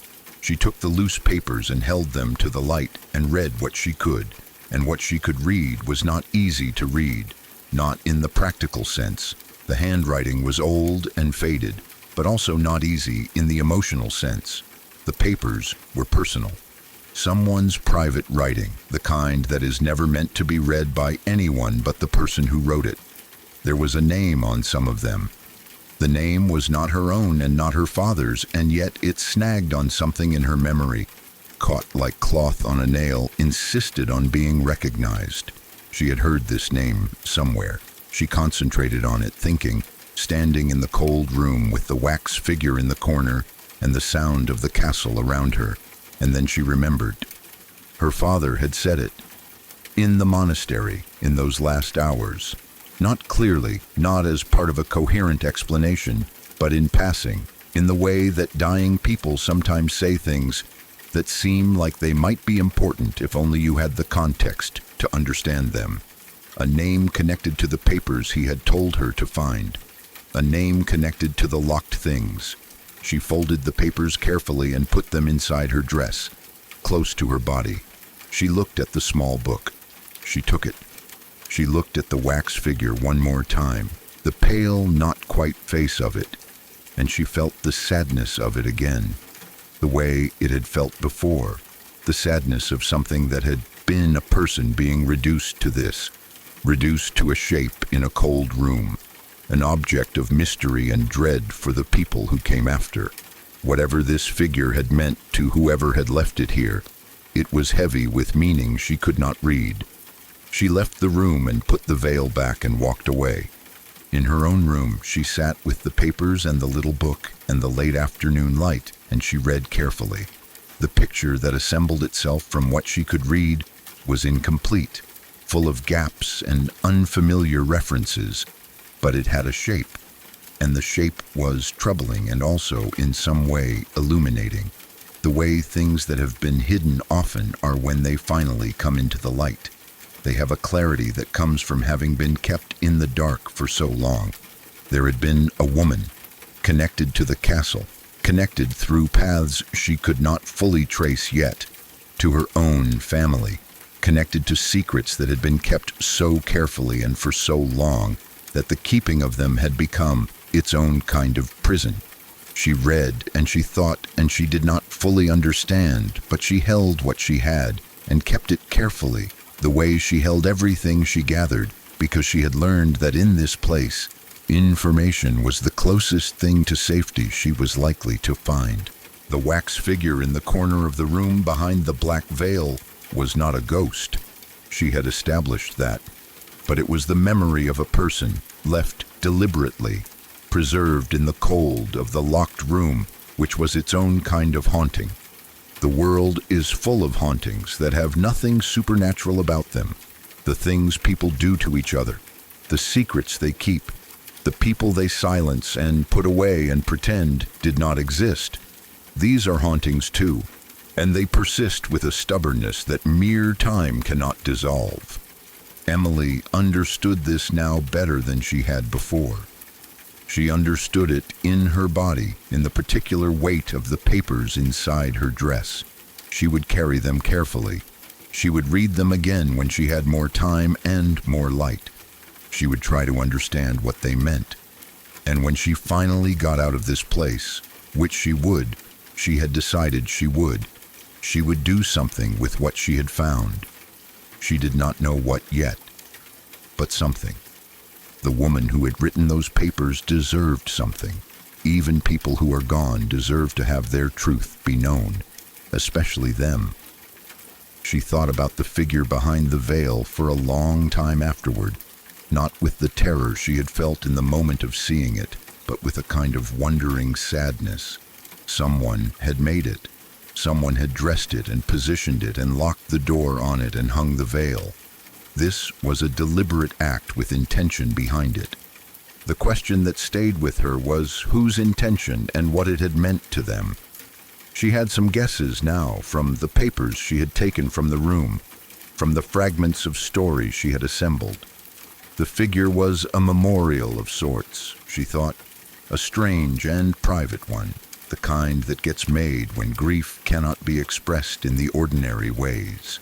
The woman whose name she had read in the papers, whose connection to the castle and to her own family she had partly traced, had been mourned like this in secret, behind a locked door, in a form that was almost human and almost alive and completely hidden. There is a kind of mourning that has to be hidden, that is too dangerous or too inconvenient or too complicated to be done in the open. Emily had seen this. She had done some of it herself. In the small hidden ways she had grieved her father in the months after his death, when she had been in her aunt's house and the grief had had to be kept quiet, kept out of sight, kept from disturbing the household order. But this was a different scale. This was years of hidden grief made physical, given a shape and placed in a room and locked away. She felt very sorry for whoever had done it. She felt sorry for the person who had been grieved this way too. the one whose memory had been locked behind a black veil, in a cold room in a castle in the mountains, kept hidden, kept from being known, both of them trapped in their different ways by the same set of circumstances, the grief and the grief's object both locked away. She thought about what could be done about it. She was a practical person. Her father had made her practical. Feeling sorry was not enough. She knew this. Feeling sorry was the beginning of something rather than the thing itself. What could actually be done about the truth of what had happened here, about the woman who had been silenced and the grief that had been hidden? Something. She would do something when she was free to do it. She held on to this the way she held on to everything important, carefully and with both hands, not letting it slip in the press of daily difficulty. The months at Udolpho had a cumulative weight that she measured not in days, but in the kind of changes that happen slowly in a person over time. She was different than she had been when she arrived, not in ways that were obvious to look at. Her face was thinner and she slept less, and she had learned to hold herself differently in rooms that felt dangerous, but those were surfaces. The real changes were deeper. She thought differently than she had before. Not better exactly, but more. More carefully, more thoroughly, less willing to accept the first explanation for a thing, and more inclined to turn it over and look at the other sides. Her father had given her the habit of clear thinking, and the castle had given her the necessity of it. And the combination had made her into someone who could sit in a frightening situation and think rather than simply react, which is rarer than it ought to be and more valuable than most people realize until they need it. She was also more patient. This surprised her when she noticed it. She had always thought of patience as something passive, a kind of waiting, and waiting had never felt natural to her.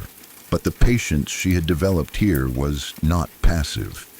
It was active, a choice made and remade every day, to keep observing and gathering and thinking, and not to move until the right moment. Because moving too early in a situation like this was its own kind of catastrophe. She had seen what happened when people moved too early, or she had heard about it from Annette, the servant who had tried to leave and been caught, the message that had been intercepted, the consequences that had followed from both. She would not be that. She would wait until the moment was right, and then she would not hesitate. She kept her journal. She kept playing the lute. She kept writing letters to Valancourt, not knowing if they arrived. And she kept reading the ones from him that sometimes came through, and she kept the image of the river and the garden at home in her mind, like a candle in a window, a light to move toward when the way opened. It would open. She believed this, not because she was naive, not because she thought the world was arranged to reward goodness.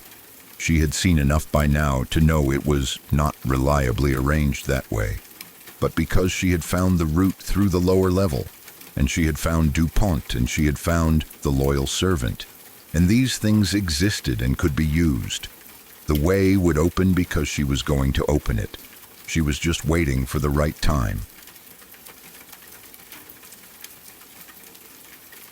The Mysteries of Udolpho, Part 4, No Way Out. There is a particular kind of fear that is different from the sharp, sudden fear of a loud noise or an unexpected shadow. This other kind is slower and deeper and in some ways more exhausting, because it never fully arrives and never fully leaves.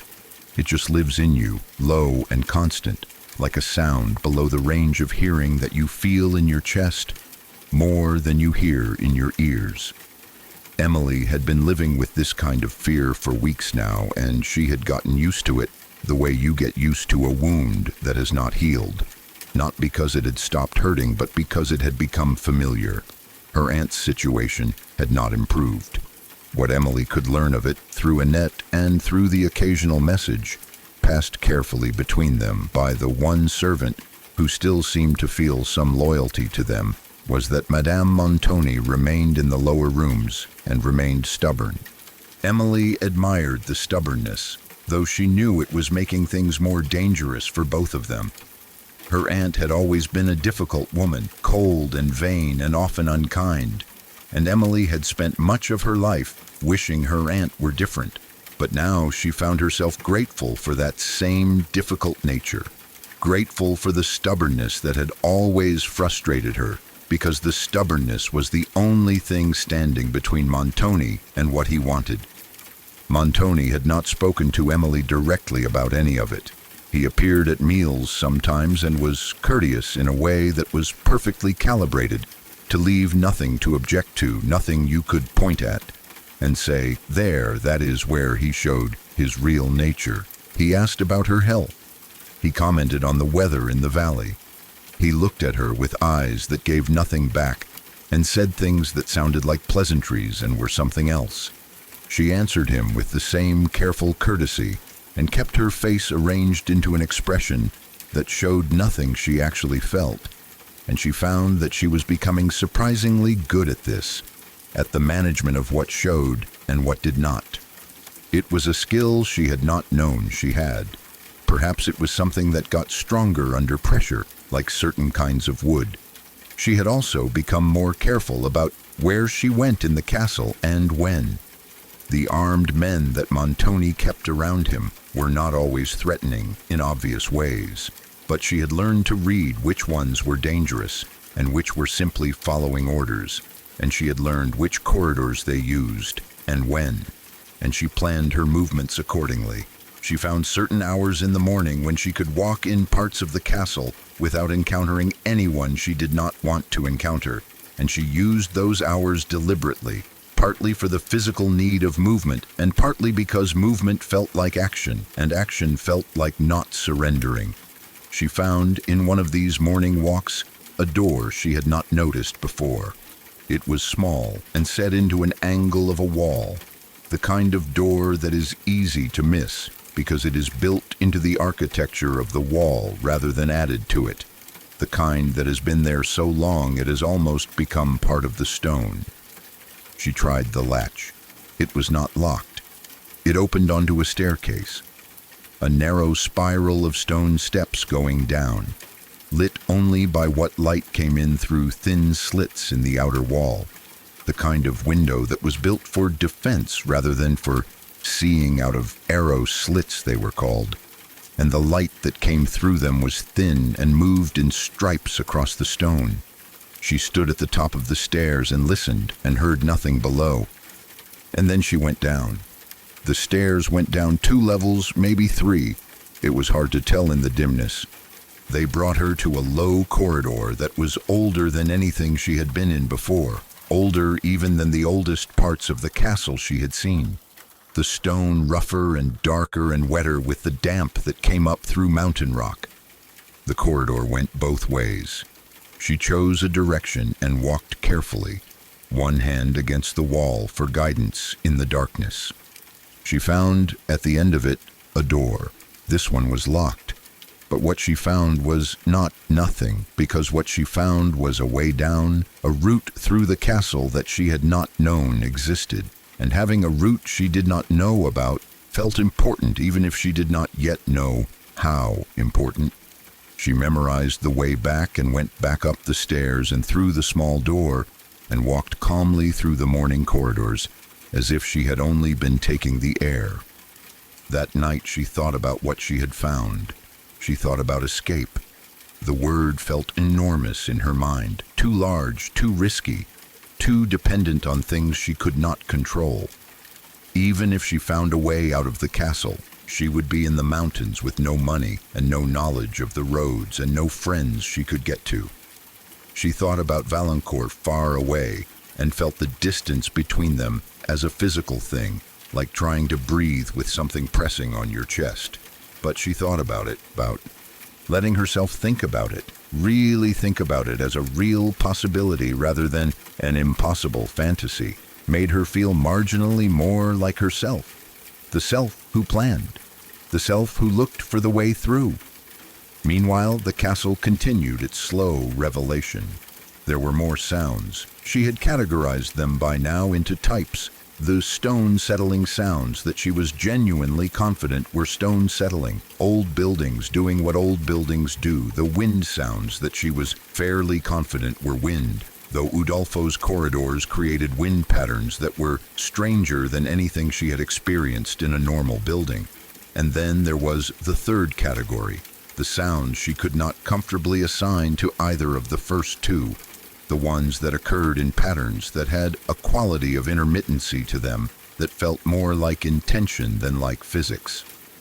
One night she heard someone walking in the corridor outside her room, footsteps clear and deliberate, moving past her door and continuing down the corridor. She lay still and listened. They went, and then after a pause, they came back, passed the door again, went again. She sat up in bed and looked at the crack of light under the door and watched it. And after a moment the light changed, very slightly, as something passed between her room and the torch that burned at the end of the corridor. She got up. She went to the door. She stood behind it for a long moment, and then she opened it, quickly, in one motion. The corridor was empty, completely empty in both directions, lit by the wall torches, the stone floor showing nothing, no one, no movement.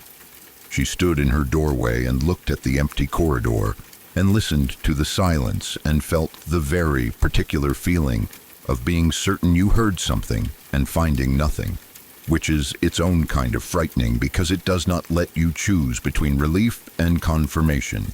It just leaves you in the space between where nothing is resolved. She went back inside and closed the door. She began sleeping less. The accumulation of interrupted nights had a quality of slow erosion, wearing her down in ways that were subtle but real. She looked in the small mirror in her room and saw something in her face that was different from what had been there before, a thinness around the eyes, a set to the mouth that had not been there when she arrived. She looked, she thought, like someone who had learned something she would have preferred not to learn. Her aunt sent a message through the servant who had remained loyal. The message was brief and written in a hand that was less steady than Emily remembered her aunt's handwriting being. Madame Montoni said that she was not well, that the cold of the lower rooms was affecting her, that she had a fever, that she was frightened, though she did not use that word, using instead a circumlocution that amounted to the same thing. She said nothing about signing the estates over to Montoni. Even in illness, the stubbornness held. Emily read the message twice and then held it for a long time. She felt something large and complicated about her aunt in that moment, something that contained within it all the history between them, all the unkindness and the coldness and the times her aunt had treated her as less than she was, and also the fact that this difficult woman was her last living family and was frightened and sick in a cold room in a castle in the mountains, and Emily was frightened for her and could do nothing. She sent a message back. She said she was well and that she was thinking of her aunt and that she should try to stay warm and rest. She said things that were true without being the whole truth, because sometimes the whole truth is not what someone in a cold room with a fever needs to hear. She folded the message and gave it to the servant and watched the servant go. More weeks passed. Montoni came to her. She had been expecting something like this, had felt it coming the way you feel weather changing, in the quality of the air before any visible sign.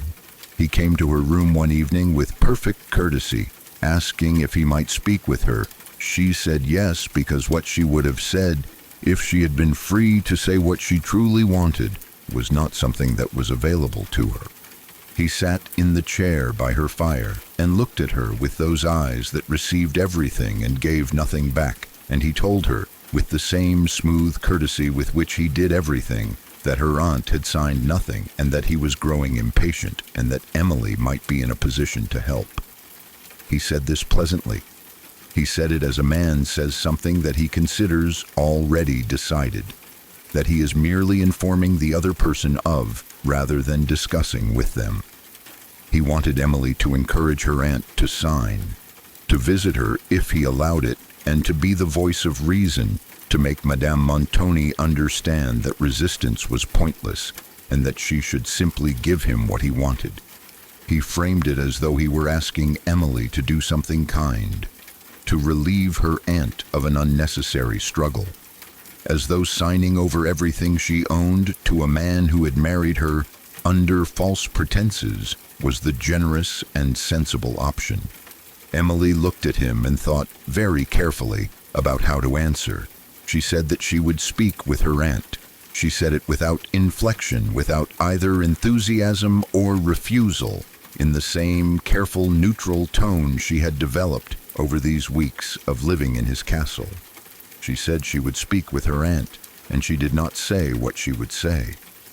He seemed satisfied enough with this. He was not a man who imagined that people might say one thing and mean another, or rather, he imagined it perfectly well for other people, but not, perhaps, for a young woman in a situation as constrained as Emily's. He left, and she sat by the fire for a long time after he was gone, her hands in her lap, thinking. She was brought to her aunt 2 days later.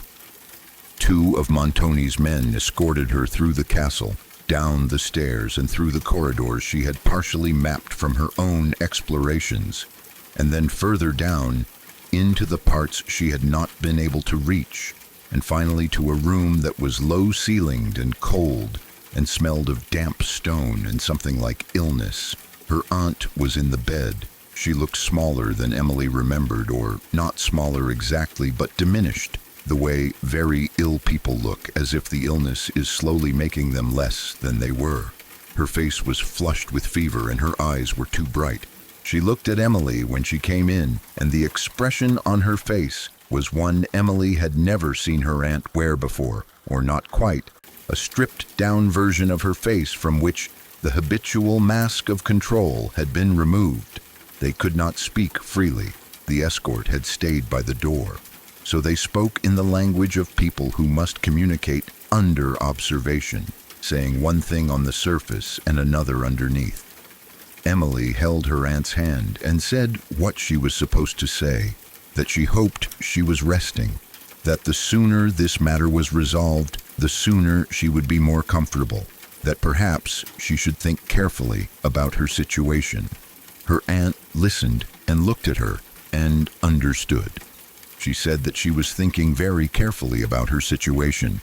She said it with a quality in her voice that Emily recognized because she had heard it in her own voice when she spoke to Montoni, the careful, neutral tone of someone who has decided something and is not going to show what they have decided. Then she pressed Emily's hand, once, quickly, and let go.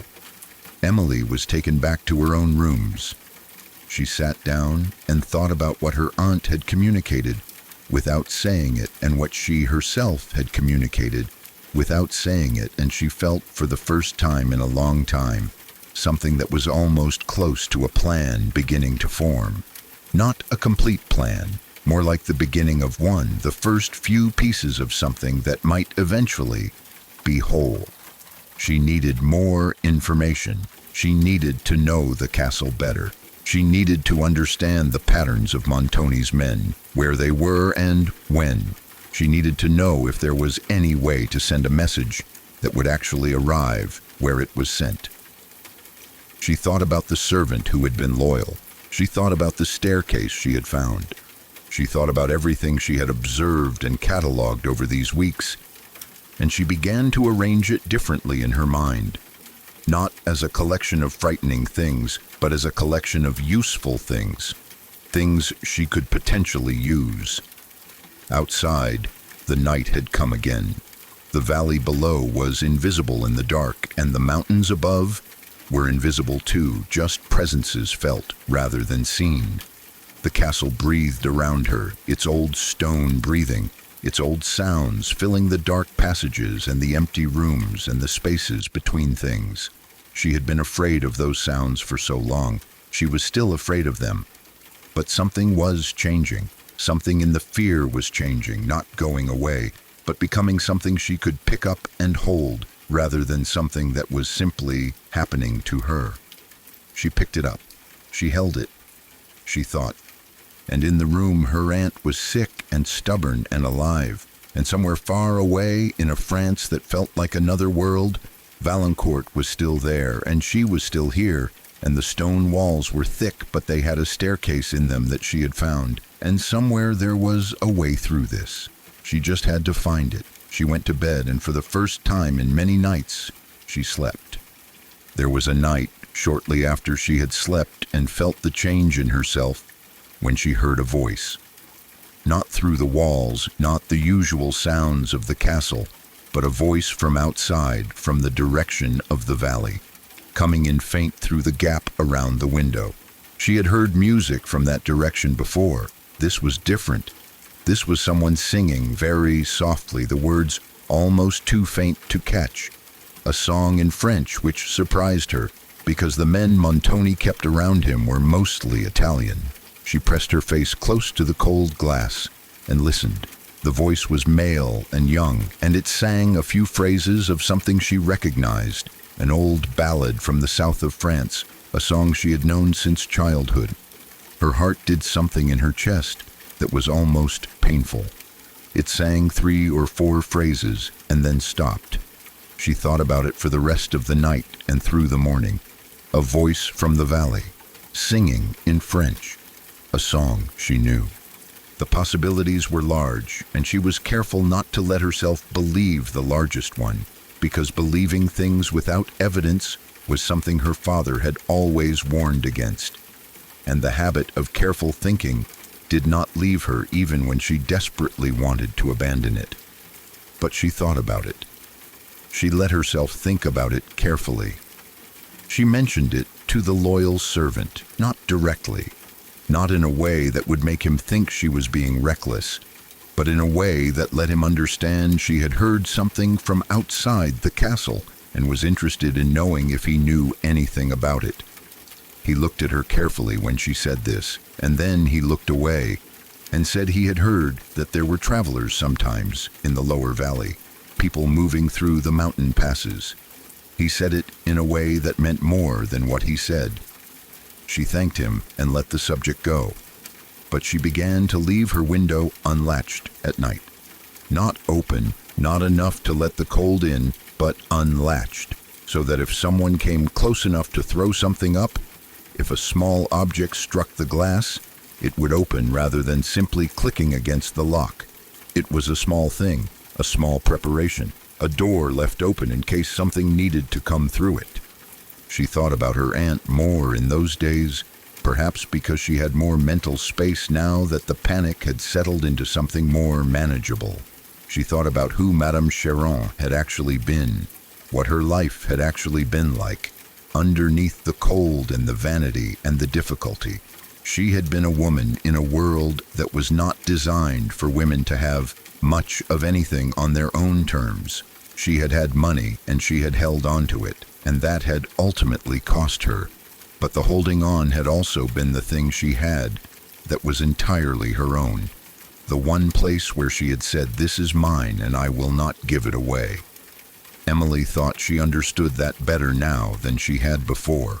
She wrote in her journal about her aunt, late at night, the candle burning low. She wrote about what it meant to hold on to something when everything around you was trying to take it away. She wrote about stubbornness and how it is sometimes the same thing as dignity. She wrote about the cold room where her aunt had kept saying no, right to the end, and what that no had meant and what it was worth. She wrote about herself too, about who she was becoming in this place. She had come to Udolpho a girl, still largely shaped by grief and by the expectations of others, still more reactive than proactive, more acted upon than acting. Something had changed. She felt it in the way she moved through the castle now, in the way she thought about her situation and what she might do about it. She was not a different person, but she was more fully herself than she had been. The way that things become more fully what they are under pressure, the way iron becomes steel. She wrote that down. Then she closed the journal and blew out the candle and lay in the dark and listened to the castle and thought about the servant and the route through the lower level and the person outside in the valley singing French songs in the dark, and she thought about what came next. What came next was going to have to be her own doing. She understood that clearly. There was no one coming to rescue her. Rescue, if it happened, would happen because she made it happen, because she was the one who found the path and took it. This was frightening. It was also, she noticed, something that felt correct. Something that felt like the natural conclusion of everything her father had tried to give her. Not safety handed to her by someone else, but the capacity to make her own safety. She would make it. She just needed a little more time and a little more information, and then she would make it. She held the thought like a candle in the dark and let herself rest. She began paying attention to the guards' patterns with a new kind of precision. Before, she had been observing defensively, staying out of their way. Now she was observing strategically, looking not for where they were, but for where they were not, and when they were not there. There was a difference, and it mattered. She identified 3 men in particular who were assigned to the corridors nearest her room and the east wing. 2 of them were reliable in their habits, creatures of routine, moving the same paths at the same times with the kind of predictable mechanical regularity that suggested they had been doing this long enough that it had become automatic, mindless, something the body did while the mind was elsewhere. The third was less predictable, but spent considerable time in the south corner, near the great hall where Montoni and his most trusted men gathered in the evenings. She mapped these patterns in her journal with small marks she would have been able to deny meant anything if the journal had been found. She knew what they meant. They were the beginning of a geography of safety, a map of the spaces where she could move without being seen, the times when the castle's attention was elsewhere. She also spent time thinking about Annette. Annette was frightened, genuinely and deeply frightened in a way that sometimes made her useless and sometimes made her, paradoxically, useful, because a person that frightened notices things. She notices where the threats are because she is always scanning for them. Annette had told Emily things over the months, seemingly random things, observations about the servants and the men and the castle itself, that Emily had stored away and was now beginning to reorder in her mind as pieces of something. One thing Annette had mentioned, weeks ago now, almost in passing, was that she had seen light from a window in the supposedly uninhabited section of the South Tower. Not at night when it might have been a guard doing a check, but in the middle of the day, coming from a window that looked out over a part of the cliff face that had no road and no obvious approach. A light and then no light, and Annette had moved on and thought nothing more of it, but had mentioned it in the stream of things she mentioned to Emily. Emily had thought about it then and filed it away, and now she took it out and thought about it again. A light in a window that should have had no one in it. This was another fragment, another piece of something. She was beginning to feel that she had most of the pieces now, and the shape of the thing they made together was becoming visible. She wrote it all out in the journal one evening, everything she knew and everything she suspected and the connections between them. She wrote it methodically, in order, the way her father had taught her to think through problems, starting with what she could establish as fact and moving outward, from there to what she could infer from the facts, and then further to what she could guess, carefully labeling each layer so she knew which was which. When she was done, she sat back and looked at what she had written, and she felt something shift, the way things shift when they resolve from confusing to clear. She could see the shape of it now. She knew what she needed to do. She did not know yet exactly how to do it. That was still to be worked out. But knowing what needed to happen was the most important thing. The how would follow. The how always followed if you thought clearly enough about the what. She closed the journal and held it against her chest for a moment, and then she put it away carefully in its hiding place, inside the lining of her traveling bag where it had lived since she arrived. She sat for a moment in the quiet of the room, and the last of the evening light came in through the window and fell across the floor in a long, pale stripe, and she watched it move as the sun finished setting. And then she lit her candle and she began to plan. The Mysteries of Udolpho, Part 5, The Way Through. There is a moment in certain stories when the darkness that has been gathering finally reaches its full depth, when everything that could go wrong has gone wrong, and the person at the center of it all must choose, with nothing left to lose and no one coming to help, between giving up and going on. Emily had not known when she woke that morning after the first real sleep she had had in weeks, that she was close to that moment. She only knew that something had shifted inside her, something had settled and grown quieter, and that quietness felt like ground under her feet, where before there had only been the sense of falling. She had slept and she had dreamed, and the dreams had been strange, but not frightening. She had dreamed of her father's garden and of the river, and of her father's voice telling her things she could not quite hear but knew were true.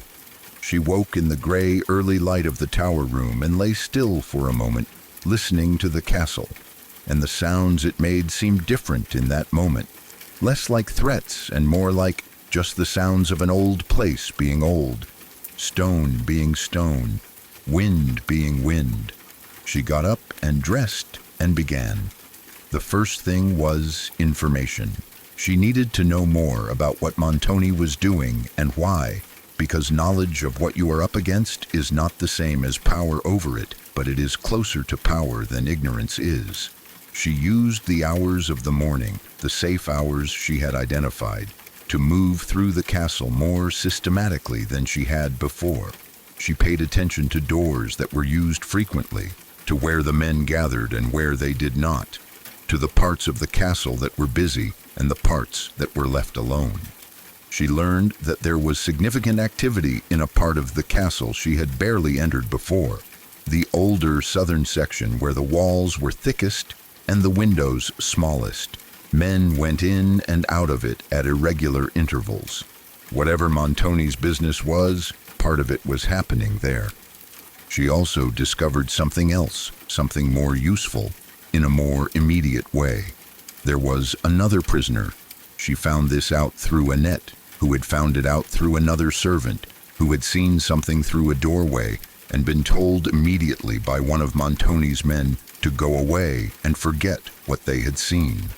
The something they had seen was a person, male, in a room in the castle, being kept there by Montoni's order. A prisoner who had been there longer than Emily and her aunt, long enough to have been forgotten about in the ordinary running of the castle, as things that are held long enough sometimes are. Emily thought about this. Another prisoner, another person in this castle who had reason to want to get out. She thought carefully about whether this was something she could use, or something that would simply complicate an already complicated situation. And she thought about it for several days, moving slowly toward a decision the way you move toward the edge of something high and frightening, carefully testing each step. She decided it was something she could use. She found out what she could about him first. The careful servant who was still loyal to her and her aunt, the one who carried messages, was also the one who finally told her more. The prisoner's name was Dupont. He was a gentleman, a French officer, and he had been Montoni's prisoner for reasons connected to the same business dealings that had brought Montoni's trouble down on him from various directions. He was not dangerous to Emily. He was simply trapped. Getting a message to him was the first real risk she took, a deliberate risk rather than an accidental one. She wrote a note, very brief, revealing nothing important, but establishing that she knew he was there and that she was also constrained within the castle and that she wished to communicate. She gave it to the servant and asked him to find a way. The servant came back 3 days later with a reply. It was warmer than she had expected, more careful too, which meant he was also thinking about who might read these messages. He said that he was well and that he was grateful and that he had information that might be useful to her if she could find a way to speak more directly. This was the beginning. Over the weeks that followed, she built slowly and carefully a form of communication between herself and Dupont that ran through the loyal servant and sometimes through other means, and she learned things that changed the shape of her understanding of what was happening at Udolpho. She learned about Montoni's real business, which was not merely financial but criminal, connected to groups of armed men who moved through the mountain regions, taking what they wanted from travelers and smaller communities, protected by Montoni's position and his men. She learned that the people he was in trouble with were not law officers but rivals, other men of the same kind who felt he had taken more than his share. She learned that the castle was not merely his home, but his stronghold, and that this was why it was so heavily guarded, why the men were so many and so well armed. She thought about all of this and what it meant for her situation. In one way, it made things more dangerous. She was in the hands of a man who was capable of more than she had fully understood. In another way, it clarified things.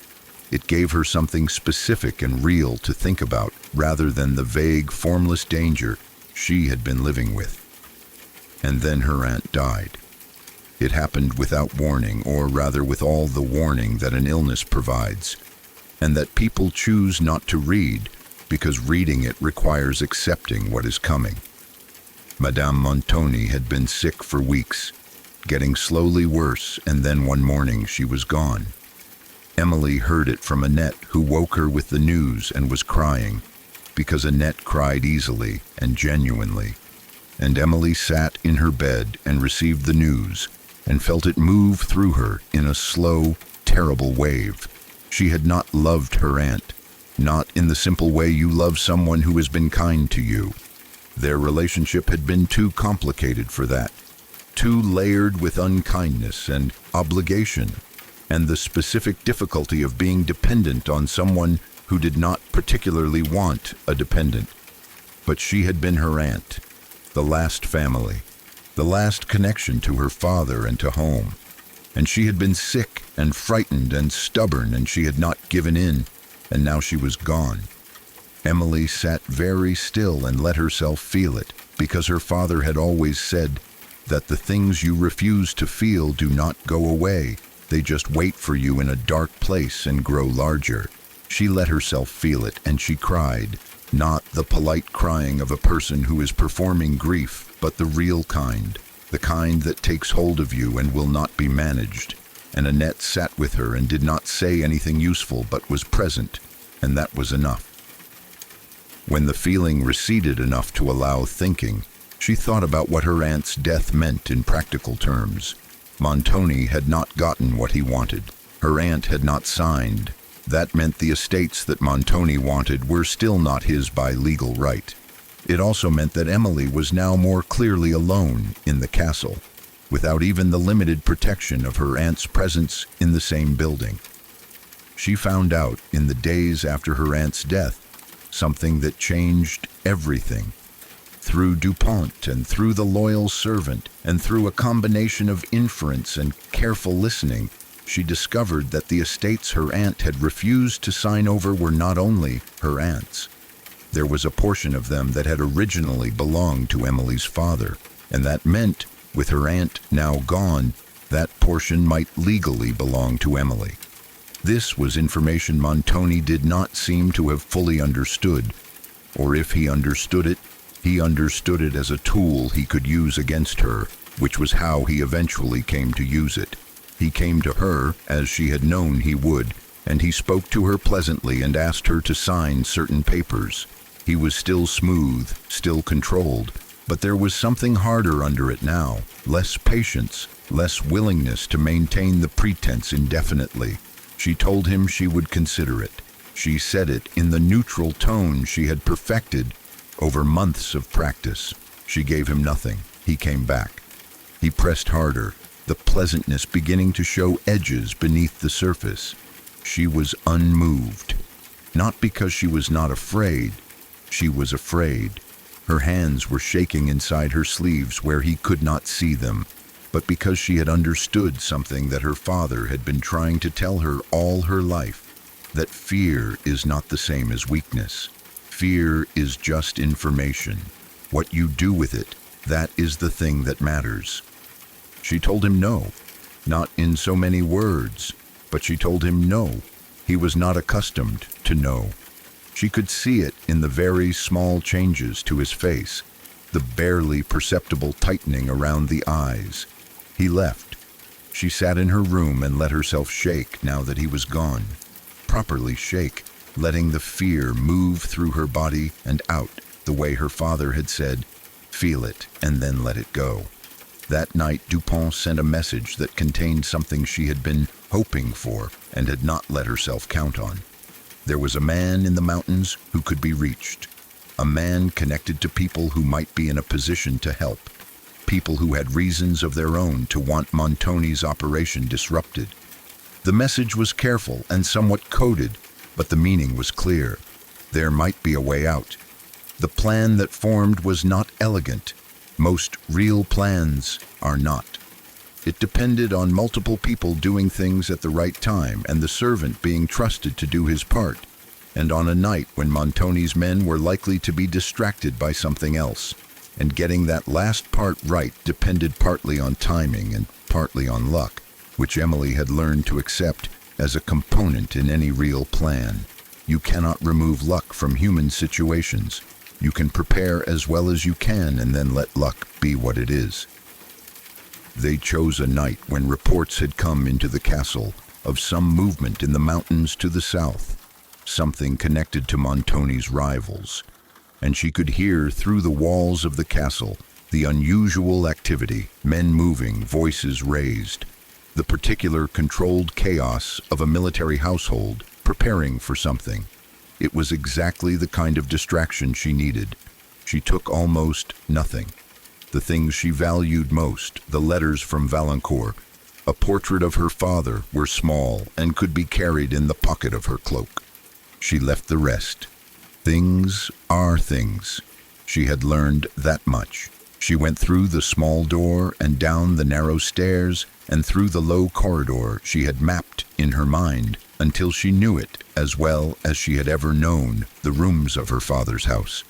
Dupont was already there. He had come from his direction through the means they had arranged, and the loyal servant was there too, white-faced and terrified, and standing fast, which is the important thing. They went through the locked door at the end of the corridor, which Dupont had managed to open in the time they had arranged. And then there were more stairs, and then an outer wall, and a way through that wall that was not a door but had once been, a passage that had been blocked up at some point in the castle's long history and unblocked now, stone by careful stone, over the weeks of preparation. They came out into the night. The night was very cold and very dark. Clouds across the moon, the mountains above them invisible, the valley below invisible. They moved quickly and quietly along the base of the cliff, staying as close to the rock as they could, and the sound of the castle above them diminished as they moved further from it, the sounds of the activity inside it fading into the general sound of the mountain night, wind and distance, and the enormous indifferent silence of very high places. She did not look back. She had decided before she left that she would not look back, not until she was far enough away that looking back would be looking at something small rather than something overwhelming. She kept her eyes on the path in front of her and kept moving. It was a long night, and it was hard going in the dark and the cold. And there were moments when she was not sure they were going the right way, and moments when sounds from above made them stop and press against the rock and hold their breath. But nothing came of the sounds. They kept going. By the time the first gray light began to show above the eastern peaks, They had reached the lower valley, and there were trees around them, and the air smelled of pine and wet earth and something that was not the castle.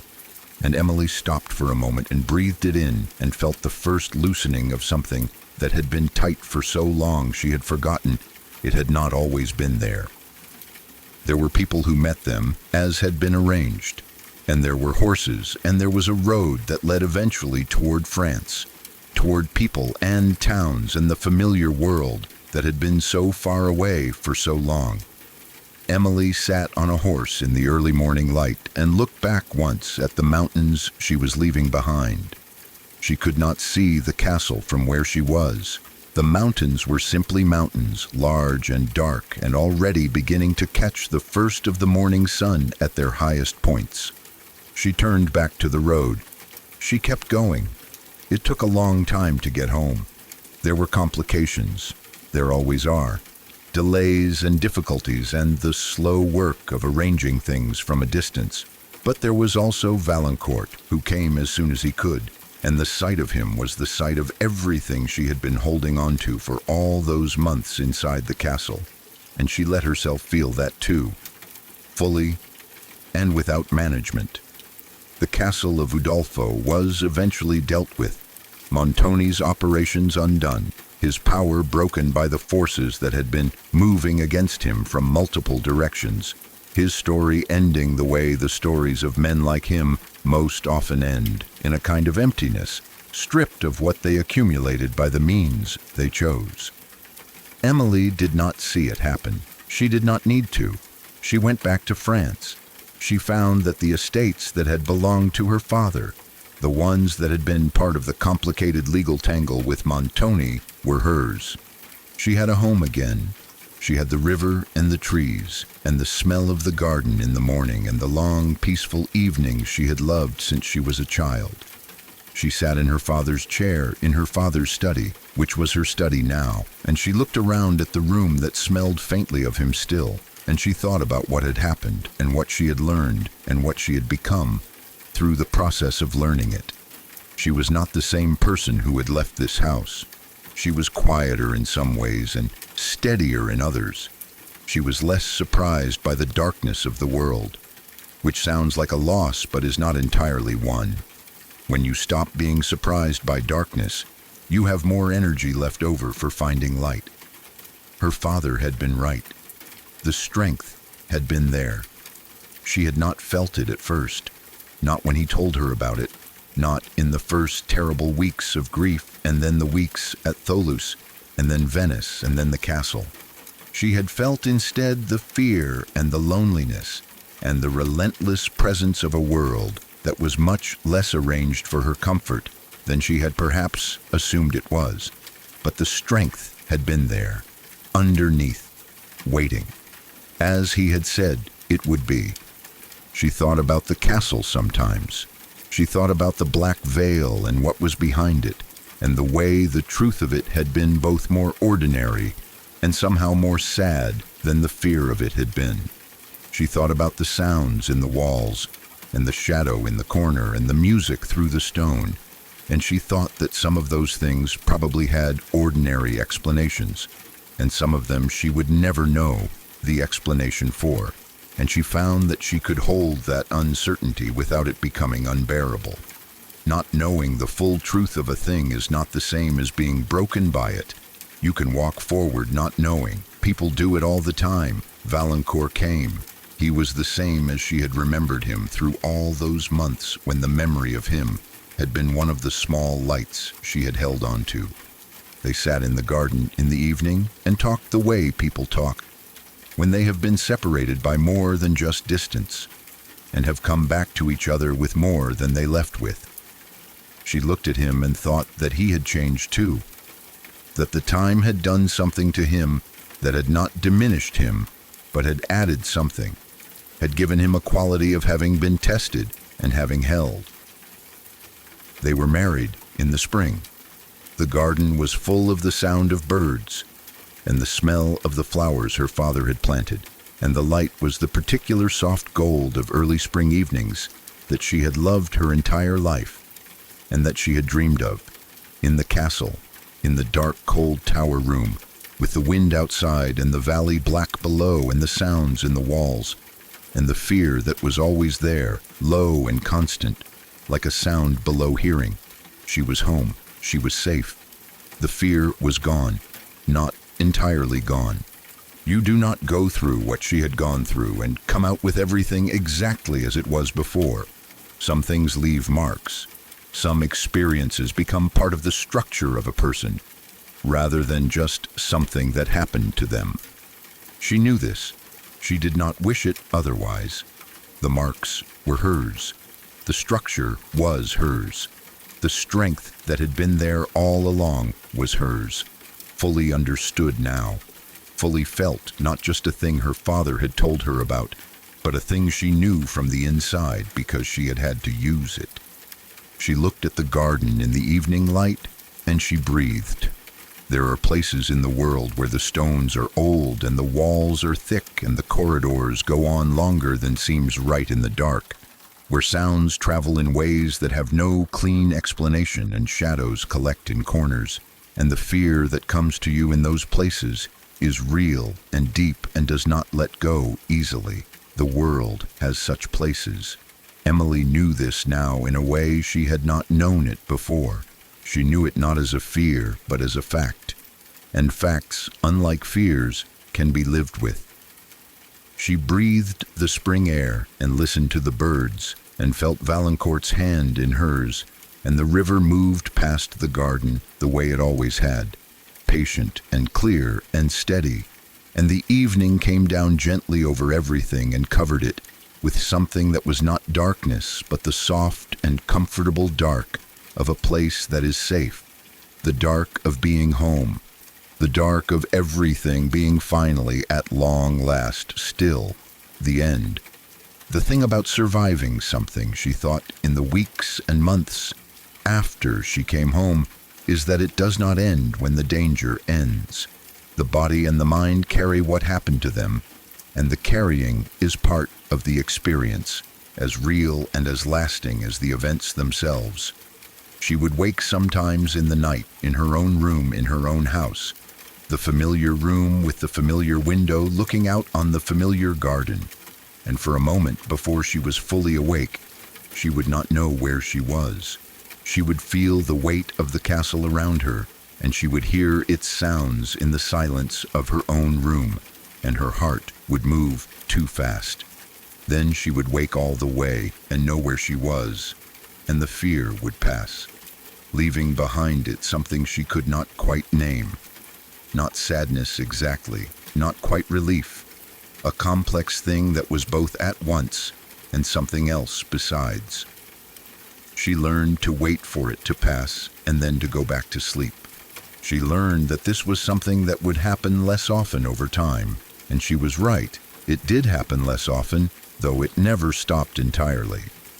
She talked to Valancourt about some of it, not everything, not the deepest things. Those she wrote in the journal and kept there, private, because some things are meant to be written rather than spoken, and she had learned the difference. But some of it she talked about, sitting with him in the garden in the evenings, the easy things and some of the harder ones, and he listened in the way he always had, without trying to fix or minimize, just listening, which is often the most useful thing a person can do for someone who has been through something. He told her some of his own time while she was gone. The waiting had not been easy. He was honest about that there had been moments when he had not known how to keep hoping, when the distance and the silence had felt like a weight too heavy to keep carrying. He had made some choices he was not proud of, small ones, ways of numbing the waiting that had not served him well. He told her about them honestly, and she listened in the same way he had listened to her, without trying to fix or minimize. They had both been in their own forms of difficulty. The difficulty had not broken either of them. That was what mattered. There was a question she had been carrying since the monastery, since her father's last words, the question of the papers and the locked things, and the name she had found in the room behind the black veil. She had not forgotten it. She had not had the space or the energy to pursue it properly during everything that had followed. But now that she was home and the urgency of survival had passed, it came back to her with a quiet persistence that she could not ignore. She searched the house more carefully than she had before.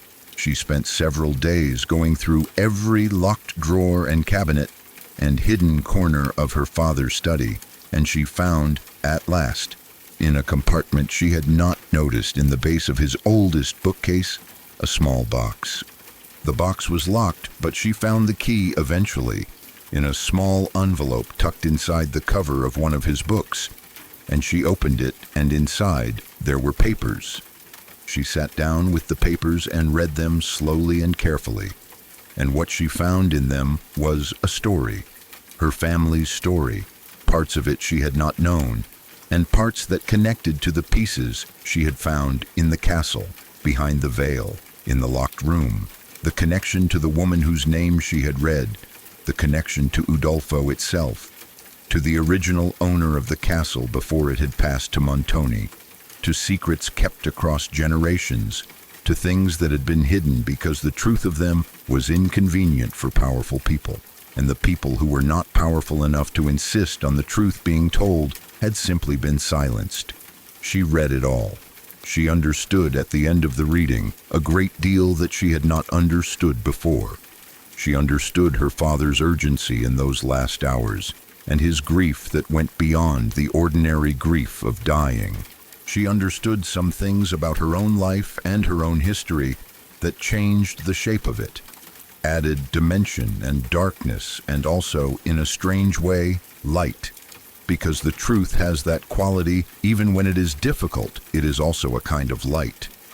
She sat for a long time after she finished reading, and the afternoon moved around her, and the garden outside the window went from full sun to shadow, and she thought about everything and what it meant and what she was going to do with it. She decided she would tell the truth. She would find the right people and tell them what she had found and what it meant, and she would insist, carefully and persistently, and with all the clear thinking her father had given her, that the truth be acknowledged. Not for revenge, she had no appetite for that, but for the woman behind the black veil who deserved to have her story be known. For her father who had died carrying the weight of it. For herself, because she had been through all of this and come out the other side, and she was not willing to let it have been for nothing. She did this. It took time and it was not easy, and there were people who pushed back and doors that were slow to open, but she had learned in the castle that she was the kind of person who keeps going. She kept going. Eventually, the truth was told as clearly and as completely as she could make it to the people who needed to hear it. What they did with it was their responsibility. She had done what she could, and then she let it go. The way you let go of things when you have done what you can with them, and holding on further would only damage you and help nothing. She let it go, and she came back to the garden and to Valancourt, and to the river and to the spring mornings and the summer evenings, and the ordinary beautiful days of a life that was her own. She planted things in the garden, her father's garden, now her garden. She got her hands in the earth and felt the familiar cold of it and the way it gave under her hands, and she planted things that her father had planted, and some things he had not, things she chose herself, for no reason except that she wanted them there. It was a small thing. It was the right thing. Making something grow in a place that is yours is one of the most fundamental human claims, one of the oldest ways of saying, I am here and this is mine and I intend to stay. She stayed. The river moved. The seasons changed and changed again. Valancourt was there, and the house was warm, and the garden grew, and Emily lived in it all, fully and carefully, and with her eyes open, the way she had learned to live, not in spite of everything that had happened, but because of it. Her life shaped by what she had been through into something that had more weight and more depth and more light than it would have had otherwise. The castle stood somewhere in the mountains, empty now, or nearly so, its stones growing older in the cold air, its corridors silent. She thought of it sometimes, without fear, just thought of it the way you think of a hard thing you have come through, acknowledging it, not pretending it was not real. It had been real. She had been there. She had come out. That was enough. That was, in fact, everything.